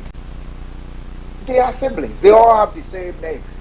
Vladimir Zelensky is the old spelling of the Russian Slavic spelling, which he chooses. And Vladimir Putin spells it in modern Russian. So it's the same people. Oh, so they are all Vladimir. The first names. The two of them are. Partially Jews. Partially Jews. Exactly. Yeah. Exactly. The two of them are. And the former prime minister or president who became prime minister. He was prime minister, became president, became prime minister. And he's now the deputy head of security. His grandparents are from Ukraine. That's his maternal grandparents are from Ukraine. That's Dmitry Medvedev. Yeah. So they are the same people. The same people. Look, over here, my other half works with somebody who is married, who is a Ukrainian married to a Russian. Wow. Oh, this one be proper. No, their family. You're talking about. You're looking at the situation between Aplau and Togo. I mean, that's why. Or you look at Yamoussoukro, and they say, I mean, that's exactly what we're looking at over here. That's exactly what it is. Yeah. Yeah, they are siblings. So yesterday, if you heard, I listened to Putin talking about Ukrainians and Russians. Right? In fact, let me put it. He said Russians and Ukrainians are one people. That's what he said. Russians and Ukrainians are one people. But he wants Ukraine demilitarized. That's his case. And, well, whether how he's doing it is the best, I don't know. Well, none of us know. Or like we established yesterday, nobody can tell what is in his mind. But I think we got one thing right. When we were having a discussion, I said he's going to go all out because he knows exactly what he wants to do with Ukraine. He said it yesterday. He's not going to. No stopping. It's going on. Yeah. But let's look at the call. Let's look at the call from Zelensky saying that I mean, we have to stop what is going on. Yeah. But so I want audience with Putin. Do you think that will happen? Archie, it might happen. But you see, Putin is not a novice. This is a man who is an expert in espionage, military intelligence, and everything. A lot of time when we call for humanitarian corridors, we use and cease for talk. We use those corridors to smuggle more arms into the system, and that is why he wants to avoid, in my view. Talks will happen face to face. I doubt it. A phone call would do, but face to face, I do not think that will happen at this stage. But there's going to be a point where talks will need to happen and need to happen. And I think that look, Zelensky is basically, I mean, refusing to accept history and to be able to look at how history is playing its role today. Because, like Felix said the other time, each time Russia has come and attacked, has been invaded, or even though they were won, that flat plain land of Ukraine has been used at the point of entry. The Black Sea has helped, and those areas have been a very, very enabler of any attack they have suffered in the past.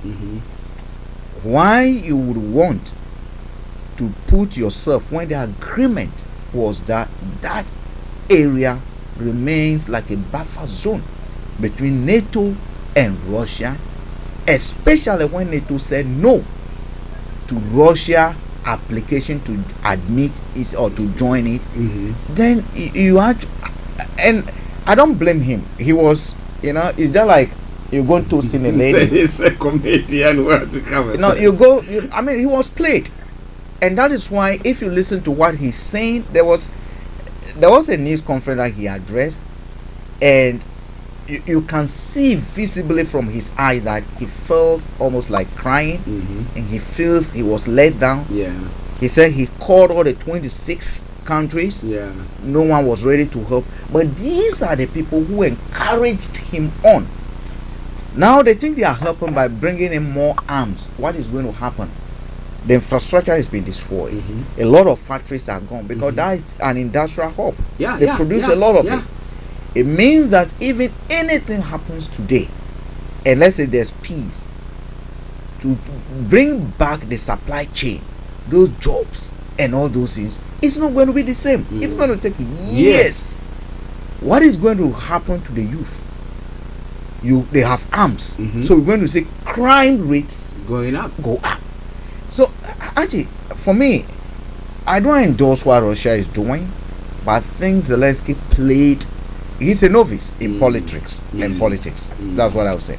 Okay, Kojo, a quick one from you because I think we got Kofi on the line as well. Yeah, I was going to say that. Look, the former president, Petro Poroshenko. Right. He categorically he said, he and Zelensky are not in the same political party, but he said he actually went to see Putin under his own administration, and Putin promised never to attack Ukraine, but Putin has gone back on his word. He said he pleaded with him. The interview is online. He gave that interview. He said he pleaded. He is also taking arms. Who is that? The former president, Poroshenko of Ukraine. A conclusion. One of the reasons why Zelensky even won the election, he had actually promised in his campaign manifesto that he was going to have attempts to engage Putin in a dialogue. But he did say so. But I don't think at that point he really understand the politics of the Kremlin. So he promised he was going to do that, but he's never been actually even given the opportunity because he drew too close to the West. And again, getting close. I don't think Putin even have a problem with getting close to the West, or even joining the EU. I don't think he was going to have a problem with that. But actually, there's a question about NATO. The former U.S. ambassador, who was the last, one of the last before what they call it, USSR. When he testified, at the Senate, when they were investigating or looking at all this, he advised, and he's written a book. He's been outspoken that they constantly advise any expansion of NATO towards this thing.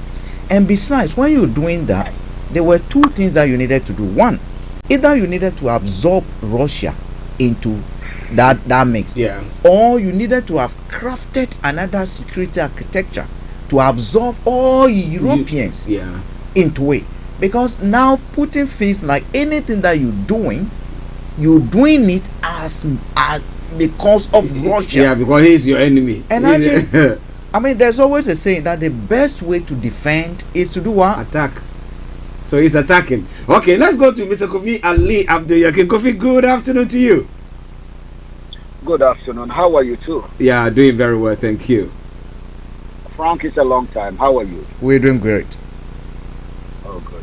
Happy New Year. And to Kojo, I've been listening to all of you, and good morning to you. Quickly, Good morning. Sometimes I ask myself, the way we talk and we discuss, our so-called African leaders, they were just in Russia for handshake and goodies to go to. And we are talking the way we do, that we really understand the problems. Do we think those we call our leaders, that are of course our leaders, no, we call them our leaders because they are elected. I will come back to the issue of democracy. Do we think they are stupid? They were in Russia. When they finished, they came to Europe to come and get handshake. They went to China the last time. And we are hearing even Buhari is giving some people some millions. Do we think they are stupid? Now, we need to understand that we are only a mirror of our leaders. If you look at the Europeans, the media, everybody, I think they are talking for, even when they are against, they talk from the same angle because they know they are common interests. Our own understanding of what is our interest is in doubt. It's challenged. And we need to all look in the mirror and search our own souls. Now, Ukraine aside, because to me, Ukraine or Russia or whatever, to me it's whatever. Why? We've seen the wars in Libya, we've seen the wars in Syria, we've seen the wars everywhere. This is just one of them. Whether it's taking Ukraine or it's not taking Ukraine, if you like, you should take it. If you like, you shouldn't take it. I don't see any problem there. That is the approach. But the issue that is coming to, what do you call it, disarm, or what did you call it? There was this thing they want to, how can you, Ukraine is a nuclear nation, because you can see the nuclear facilities are there. And they have the technology to what? To handle that. It means they have certain level of technology militarily. This problem to me on Ukraine is ideological problem. And Putin is uncomfortable with the ideological perspective from which the Ukrainians are oscillating to, and it's feel is dangerous for their own version, their model of being one people from the Eastern Bloc. That said, I have listened to my brother Olayomi quickly, and I think there was something. There are two issues. Please allow me to talk about them briefly. One is about whether we are, because Frank was talking about something relating to whether this coup, there was a threat of coup or no threat of coup, whether somebody says coup, and there's a contention in Ghana. But before I talk about that, we were talking about what? About the price of, the cost. We say the cost or the price or whatever in Gambia. Cement, cement in Nigeria. The price of cement, as far as Olayomi is concerned and Nigerians are concerned, is cheaper in Gambia as against Nigeria. Yeah. On what economic basis was that? Because Nigeria, they use Naira. Gambia, they use Dalasi. Is it by exchange rate? What is the basis? Dangote produces his cement. He has his reason why cement must be cheap in the Gambia. In Gambia, they don't even have, poultry farm. They don't have poultry farm, so they are not a threat. But in Nigeria, the industries are there. The money is there. Can you see? Oh, okay. So relatively, so it is better for cement to be cheap so that you can get some of the market in what's the name of that country? Gambia. Gambia, as against, this is the economic sense, as against Nigeria, where the demand is higher. Because it's a big population, there's a huge market. They have money. One Nigerian, the money one Nigerian steals, whether it's a minister or it's a businessman, is the equivalent to the whole budget of the whole of Gambia. So what are we talking about? Let us mellow down. This is why we said If we are using a common currency, this comparative analysis will be easier. Is that not true? Yeah. Yeah, because the exchange rate will be minimal. They will be talking about maybe transportation or other variables that may be causing this problem. But that's not what we have here. That said, I don't want to go too much into that because emotion is not what we should preoccupy ourselves with, and sweet political talk is not the way forward. Now, let me go back to this noise or no noise or whether coup or no coup. Is that not true? I think we talked about this yesterday. Yeah. You see, they said be careful what you wish for yourself, which is an article I'm working on. You see, there is hardship in Ghana. Is that not true? When there is hardship is an economic issue. But most of us feel it's a political one. So what do we do? Change the leadership, isn't it? And how do you change leadership? Military comes in. If we can't do it using civilian, democratic means, which is an option. Is that not true? Yeah. So we are becoming impatient, allowing our emotion to take over. But there is a challenge here. We are assuming that as soon as you do the coup, because we'll be lucky in Ghana, Mali, Senegal, all those who are the coup plotters, as soon as they plot, they win. Is that not true? What we are not aware of is that there are factions among the military. Most time you do coup, remember Rawlings coup? One, they were arrested. It was the second batch that came in and made the difference. You remember? Yeah. In some countries, the two factions may be on different sides. And in Ghana, where life is about NDC and NPP, hello? Okay, where everything is about NDC and NPP. Even the military, like the judges, are divided on NDC and NPP lines. Assuming these military men, one strike, and the other one said no, and they started a protracted war. Boy, we are talking about Kayayo. Kayayo is our problem. We think there is enough problem already. Then, assuming this coup become a war we fight for some time because one faction has not won. What are we praying for? Is the last thing that should come to our mind. The last.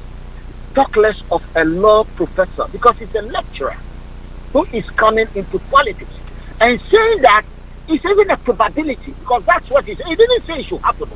He said it's probably a probability out of our problem. And he is only thinking that when the military men can come in, you understand? Of course, they are not coming in to do away with MPP. They are coming to do away with both MPP and DC. Do you know that? Yeah. And they are also, by record, they are worse. They are corrupt too. They are corrupt. They will become billionaires and millionaires and be controlled from outside, and it will take us a long time before then the useless ECOWAS will start putting pressure, and then they will going to hand over. That is if they succeed. If they don't succeed, ECOWAS doesn't have any military to come and help us. We will fight and fight and fight, and we will be like Sierra Leone. And then remember, Ghana is already a fractured country. We have tribal sentiment hiding there. People hate themselves. Our tolerance, by the way we are going with this fragile democracy, is the reason why we are together. We saw when the airways were being beaten, as if they are no more Ghanaians. You go to offices, you see these three people, they've taken over everything. They speak their language. As if the airway and the Dabani and they are not Ghanaians. But you see, we need to be wary and careful about how to deal with complicated issues. Do not let us recede to the military option. The military is out of this question. They should stay in their barracks. We do not use our tax money to pay people to come and disrupt our process. Let us focus. Okay. It's all about appealing to the emotions, the intelligence, the will of our people. Okay. We will get there. Let them be winning. One day, the table will turn around. Now, let's do something. Frank, Kojo, Archie, how many Ghanaians are in Ukraine? Kofi, we don't know. How many Ghanaians students you need? I can give you a rough estimate. Give me an estimate. They are roughly about 2,000 people. About 2,000. Roughly about. Yeah, that is the official ones you know. Yeah. That have registered with the state of Ghana. Mostly students. What about those who are not official and we don't know they are there? Are we going to leave them to die when we say Ghanaians are being evacuated? So what should we do, Kofi? Now I'll tell you what to do. Is it only Ghanaians? What about Burkinabe? What about Senegalese? We what do, about Kofi. Malians? Are they not likely to be there too? So look at how EU is dealing with the problem. So what should we do, Kofi? What should we do? The way the EU is doing it is what we'll have preferred. Now listen, everyone in West Africa pay 5% tax to the ECOWAS. Okay, Kofi, if we limit you to that, I know you go in the ECOWAS because of we're coming to the money hour. So if we speed it up. Let me make it easy. Let me make it very easy. Yeah. It is economical and cheaper if we do things together. Now, most of you are saying democracy is not good for us. No one has said Kofi, Kofi, no one has said that. No one. Say you said. I say most people do say democracy is not helping us, and clearly we are having challenges. Is that not true? What is the democracy? How do they do democracy in the European Union? Our own democracy is a sick democracy. Why? Democracy says decisions must be based on consultation. People must vote and choose who they want. Is that not true? They didn't say people must vote and choose only in Ghana. They said if you are democratic, democracy must be anywhere decision is made. At the level of ECOWAS, the Ghanaian is voting ECOWAS. Okay, Kofi, can we jettison the ECOWAS bit now, and then since you've made up, I mean, let's make a general instead of going deep into ECOWAS now because of the money hour that is coming. Okay, we will pause here and some other time because it's very important. Yeah, that is a problem we're having. Yeah, until we learn to address. You can say it's a technological issue, and technology must be connected to politics. Politics is connected to economics. Okay. If we are doing Ghana technology and Ghana politics, we are all done in West Africa. The next time, Kofi, thank you very much. The next time you go to Ghana, I'm going to book an appointment for you to see Apostle Kofi. Is it Safu? The one Kantaka. So you go and help him to technologically bring something more in. Kantaka, yes, Apostle. No. Safu Kantaka. Don't mention it. Thank you, Kofi. He's not the one I want to see. If you can arrange a meeting with Afeyo, is it Afeyo Martin? Afeyo Martin. I want to talk to you. Okay, that's what you can do. No, Hassan Yerga is no problem. I can arrange a meeting for you. Do you know why? No. One of the members of the ECOWAS Parliament from Ghana Parliament is missing. We are supposed to have 8 seats. Okay. One is missing. Okay, we'll talk about that. We'll talk about that. We are looking for what happened to him. Okay, all right, that's fine. All right, Kofi, thank you. Kojo, a quick one before we cross over to the money man. It's money hour. We shouldn't be taking money hour. Yeah, of course. Everybody wants to see how much is in their pocket. Yeah. They can't use it wisely. I'm just going to say that we should think about the human toll and the human difficulty and all the problems being faced because of the war. I mean, whatever we say here and whatever we think through the situation, at the end of the day, there is human suffering. People are losing their lives daily, and that should be of concern to everybody, including the people waging the war against them. Even Russia has been appealed to allow humanitarian corridors, and I think they're going to do that. And so that should be our concern, saving lives and having the best, whether people are being evacuated, ECOWAS, Ghana, Burkina Faso, whichever country. I think the best solution is saving lives of innocent people, which yesterday I heard Putin saying, accusing the Ukrainian government of using foreigners and other people as cannon fodder, in quotes. Yeah, so I think the human life is what we should be looking out for. Thank you. Thank you very much. A very good afternoon to everybody. And a happy birthday to you once again. Enjoy your day. All right then. Thank you.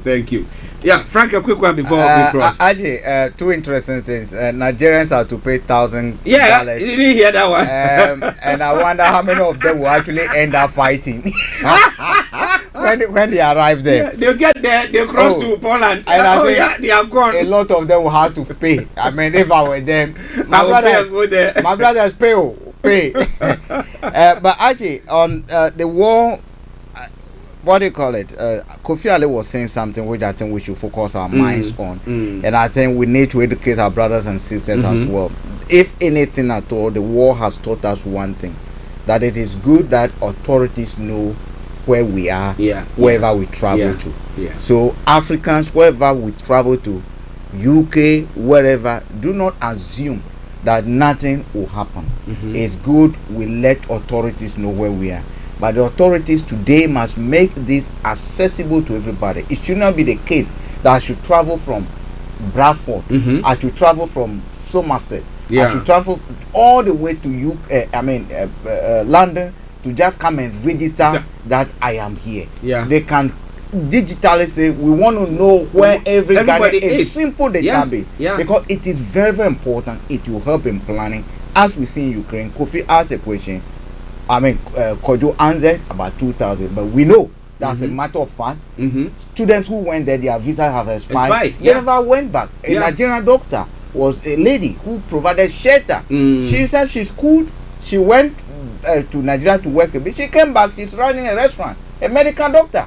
She's running a restaurant. She provided refuge. And yesterday, you can see her children with elderly women and other things running away from the restaurant because it's been so we should do enough. We should try and get our authorities to know.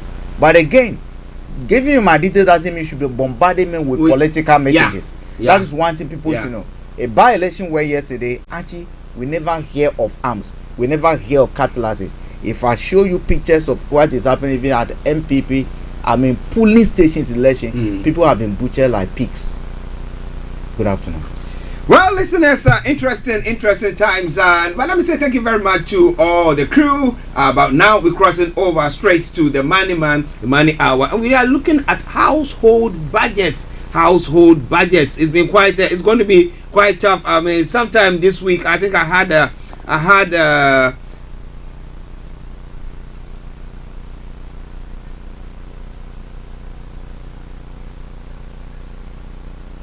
Okay, I had a bill that was sent in telling me my estimate for the next 12 months, and I looked at it, and actually, did I say I panicked, or I was very worried, because when it's gone up more than 100%, I was like, what is all that about? It's only one bill, and I'm looking at the others that are going to be coming in, and therefore our budget at home is very, very important. How do we deal with it? But we've got a Money Man here who is going to help us on that front. There are other programs that we're going to be bringing you that is going to help you know what to do when it comes to how your expenses, your credit card, as to whether you should use your credit card now and stuff like that. We'll be bringing all those ones to you. But today, let's look at household budget with the Money Man, Mr. Dan Tabiri. Stay tuned. Don't you go away.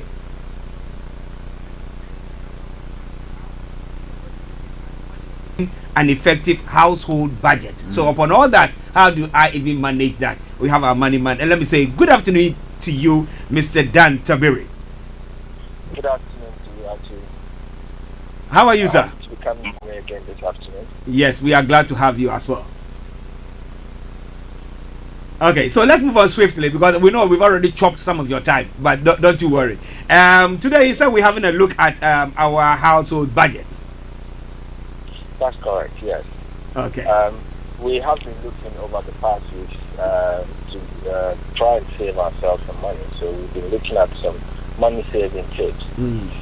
As much as looking at what we are saving, it's important that we also need to look at what our going look like, what's the profile, which will help us to be able to save some of that money. Along, as you mentioned before, you find that a lot of people who hear this often that, I don't know where the money's gone. money comes in and it looks like the expenses is more than the income.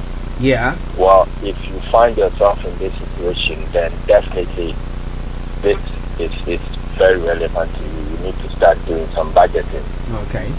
If you feel that you are spending more than your income, then the budgeting is essential.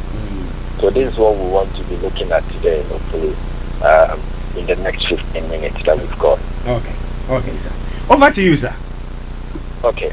So as we've already mentioned, it's important that anybody, in fact, looks at what the profile of their household spending is, okay, and also their income.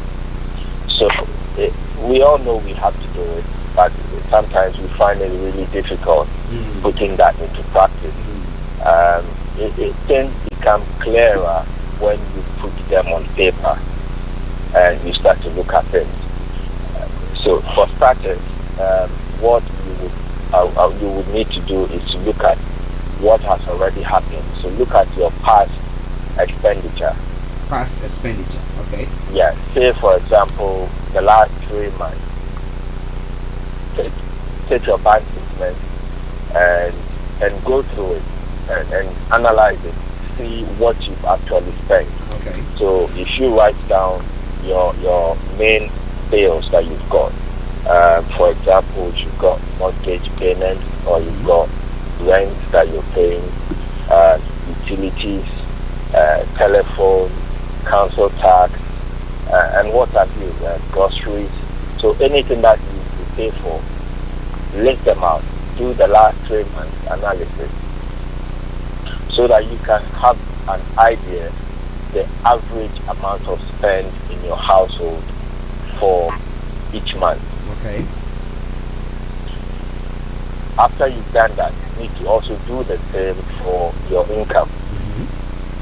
So whatever money or sources of income in that household for the last 3 months, analyze them, strike an average. Okay. Based on the income and the expenditure, you would have a fair idea of whether your borrowing survives or you have a surplus. Okay. Once you have this picture in mind, then you can start to put in place a budget. Okay, so starting point, if you look at the expenditure and the income that has gone on in the past 3 months, so that it gives you a fair idea of how much your family or your household earns and spends on average in a month. Okay.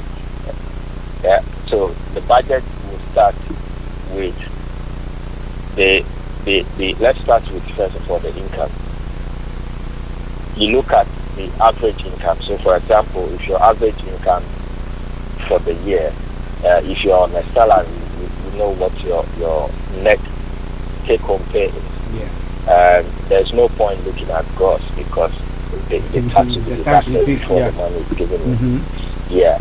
So look at your net income. If you're on a PAYE or if you're an employee, look at your net salary.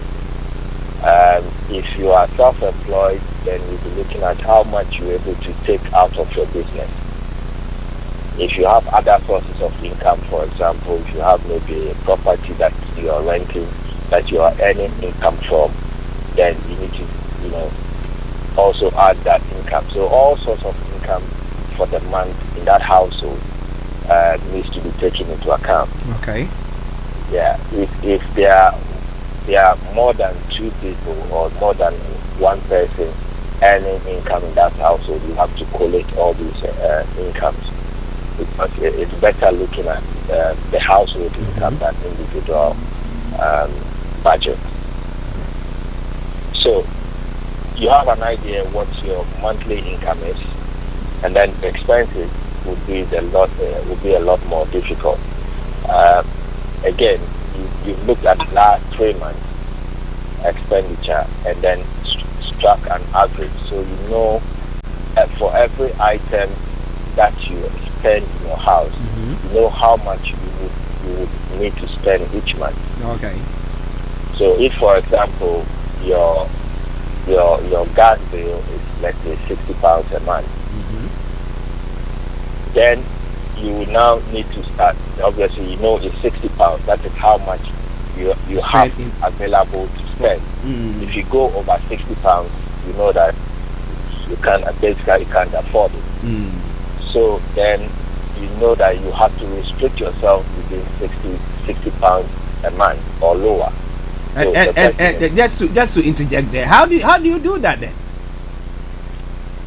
Sorry, how do you restrict yourself? I know that my gas bill for the month is £60. Yeah. Now I could see that now I'm going higher than that. Now I know that the providers are already increasing their prices. Maybe I've gone through all the what do you call, compare the market thing, and I know that this is the best one that I have, and still I'm going up. What do I do? Yeah, I mean, the important thing about doing this budget is supposed to be able to instigate a change, and then cause you to start thinking more about your behaviors and how it's affecting your standard of living and your bills.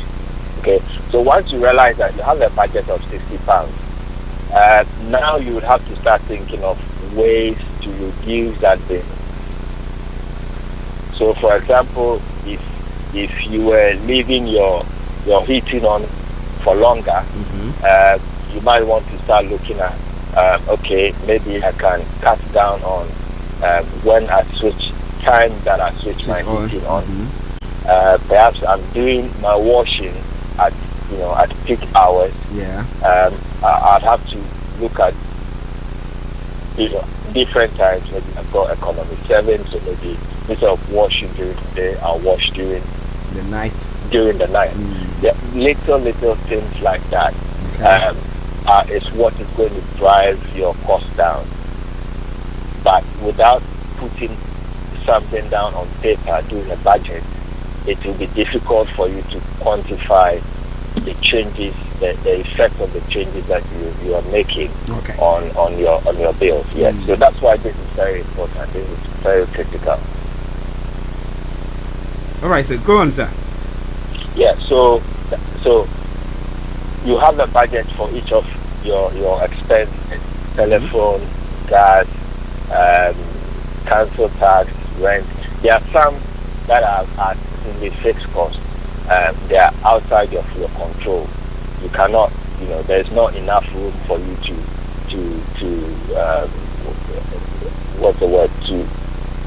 navigate. Okay. So those are what you call fixed costs. For example, if you're paid rent, the rent is fixed. Yeah, you can't do anything for about that. A time. You can't. Maybe you can decide to sleep in the house 3 days. The landlord will still take their rent. Council tax, for example, is fixed. You have no control. Once the local authority decides this is how much your rateable value is, and this is the tax that you have to pay, you can't do much about it. I'm more focused on the things that you can make a change in your lifestyle that can cut waste. Basically, cut waste for you to save some money. And if you start making small changes, you'll be surprised how much you can save. Okay. Sometimes things like our telephone bills, you might need to revisit if you're not on a fixed contract, or even if you're on a fixed contract. Look around, see what other deals are about. Without looking, you would not know. You'll be surprised what other people are offering. Even on the same network, sometimes they offer deals where they can match deals of other providers. Yeah. So if you're able to get these and approach your provider and say, okay, I've got this offer from somewhere, you either match it or I'm leaving. They are more than likely to want to retain your services, your patronage, and therefore they would reduce your bill for you. So little things like that. But the key thing here is without putting things down on paper in black and white, it will be difficult for you to see this picture that I'm trying to paint for you. Yeah, I get you. Well, what you talked about? You talked about like phone bills, where we have you as a father, and then the missus and the children, or a mother and the children, and now all the children, even those in the nursery, have mobile phones. Yeah, it looks like that. Now, how do you deal with such? Because you don't want your child to, be left out, and therefore you are sort of forced to get your child a mobile phone, and you know that it doesn't come cheap. It's not free. Yeah. And therefore you have to pay. How do you deal with that? Yeah, the world we live in now is such that you want to try and get be in contact with your child at all times. Yeah. So that whenever she needs you, she can get in touch. Yeah. So all the children have mobile phones now. So when they are in school or they are leaving, they are out of your sight. You can keep in touch with them and know what they are doing at any time. But as you've mentioned, it comes at a cost, and sometimes at a very great cost. The good thing is that most of the telephone companies have packages that are suitable for children. Because if you give a child a phone with unlimited credit in terms of data and calls and all that, if you're not careful, they will bankrupt you. So the phone companies have packages that are suitable for children. Okay. And they give them a set or some amount of data that is free that they can use. And I want to believe that there are parental controls on this as well. Okay. And they are much cheaper because they are being used by children. You have to find out. There's a lot of information out there on packages available. I would recommend people to visit them, which website. Okay. And before you make any purchase or make any contract, look at what's out there, which has various comparative tools that can compare, do a quick search of the market for you, and then based on that, it will help you to make an informed decision. Okay. So let's use the resources out there. Yeah. Go on, sir. Yeah. So once you have your budget of what your income is, how much constraints you've got in terms of how much you've got to spend. If you have a focus of maybe saving some money as well for the future, that has to be implemented, included in the budget. And it's a matter of making sure that you stick to this budget, going forward. If you stick to that budget, then there is no chance of you spending more than you're bringing in, and therefore getting yourself into any kind of debt or having to fall on credit cards to survive or to pay your bills.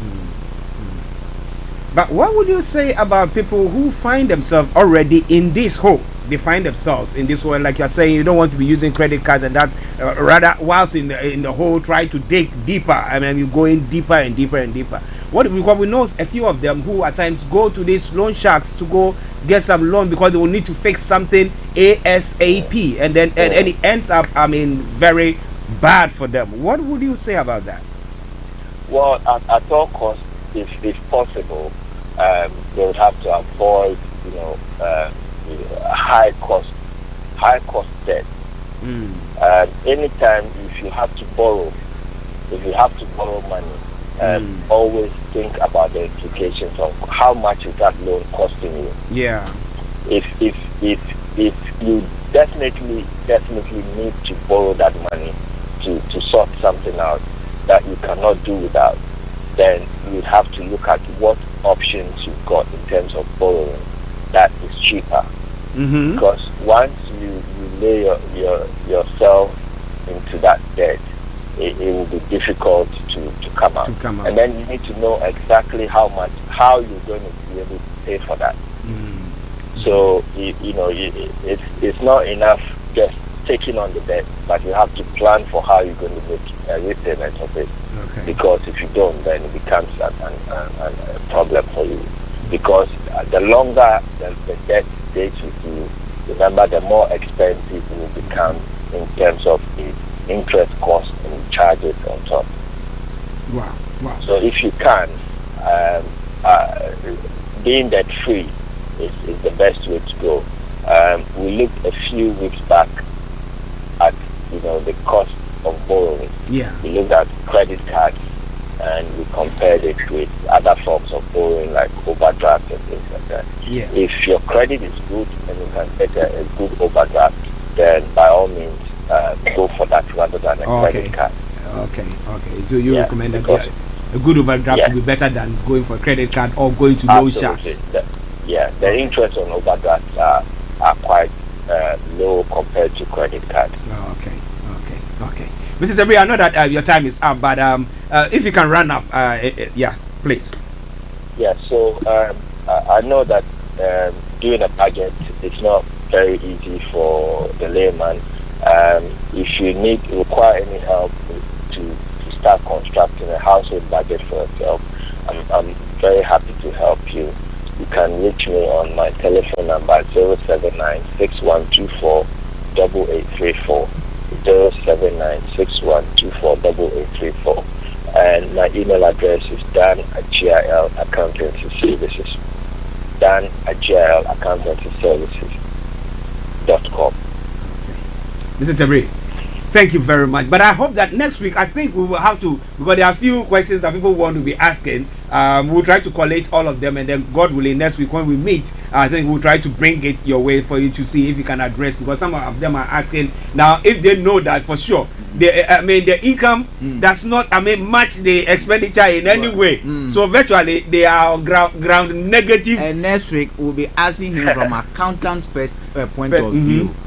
The manifesto that has been presented. Okay. Which one will best help a businessman, a self-employed, an employee, or someone about starting a business? Okay. Out of those budgets, the tax elements being proposed, the angle, the deductions, the takeaway, what will best work for if I'm a self-employed, so that I know how to vote? Yes.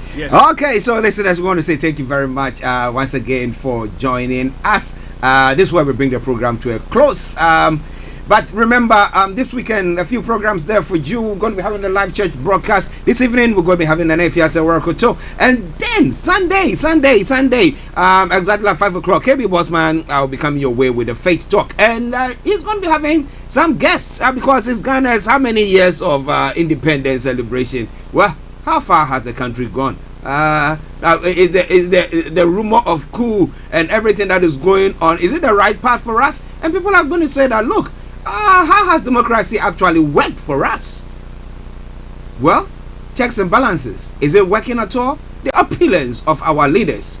Is it something that we have to sit down and just take it and swallow it? Well, this and a lot more they'll be discussing. So make a date with them when they bring you that program on Sunday. On that note, let me say thank you very, very much. But it's Friday, so I need to bring you my Friday tune. And it's what?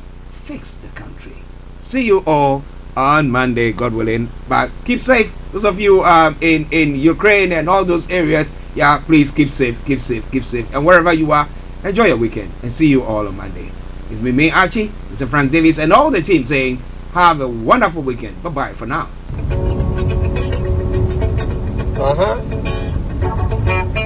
Hungry man say fix the country. Belleful say fix yourself. Who really needs fixing? Now him.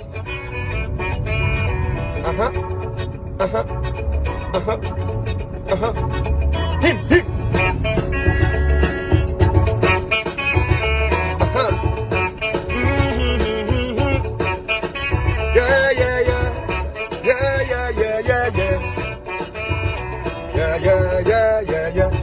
Come on. Country hot. Country hot.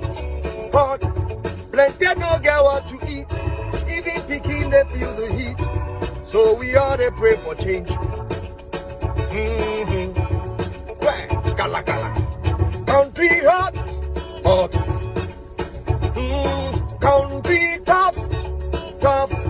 Everybody feel the heat.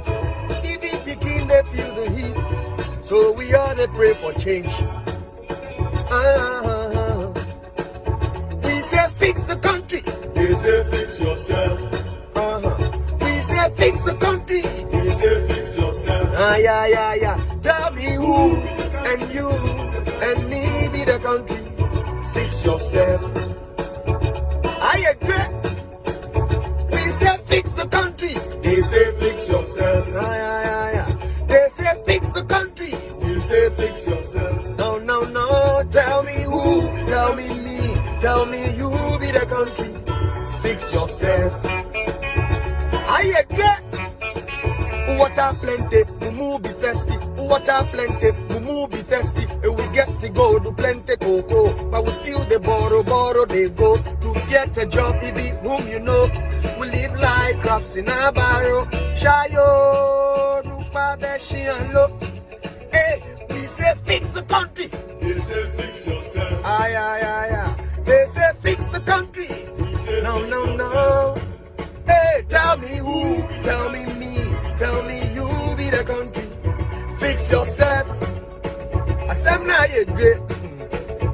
We say fix the country. You say fix yourself. Yeah. They say fix the country. We say fix yourself. Hey, tell me who, tell me me, tell me you be the country. Fix yourself. I agree. Your minimum wage be hand to mouth. The government know the pay for months. From the same pay picking go chop, the fees go come. Yari at the ball. And civil servants then magicians building mansions after few years. Who cares about the coffers? And each man living for himself. We say fix the country. We say fix yourself. Yeah. They say fix the country. We say fix yourself. Now. Who be the country? You be the country. Me be the country. Fix yourself. Where? I agree. Hey, we say fix the country. They say fix yourself. Yeah. They say fix the country. We say fix yourself. Now.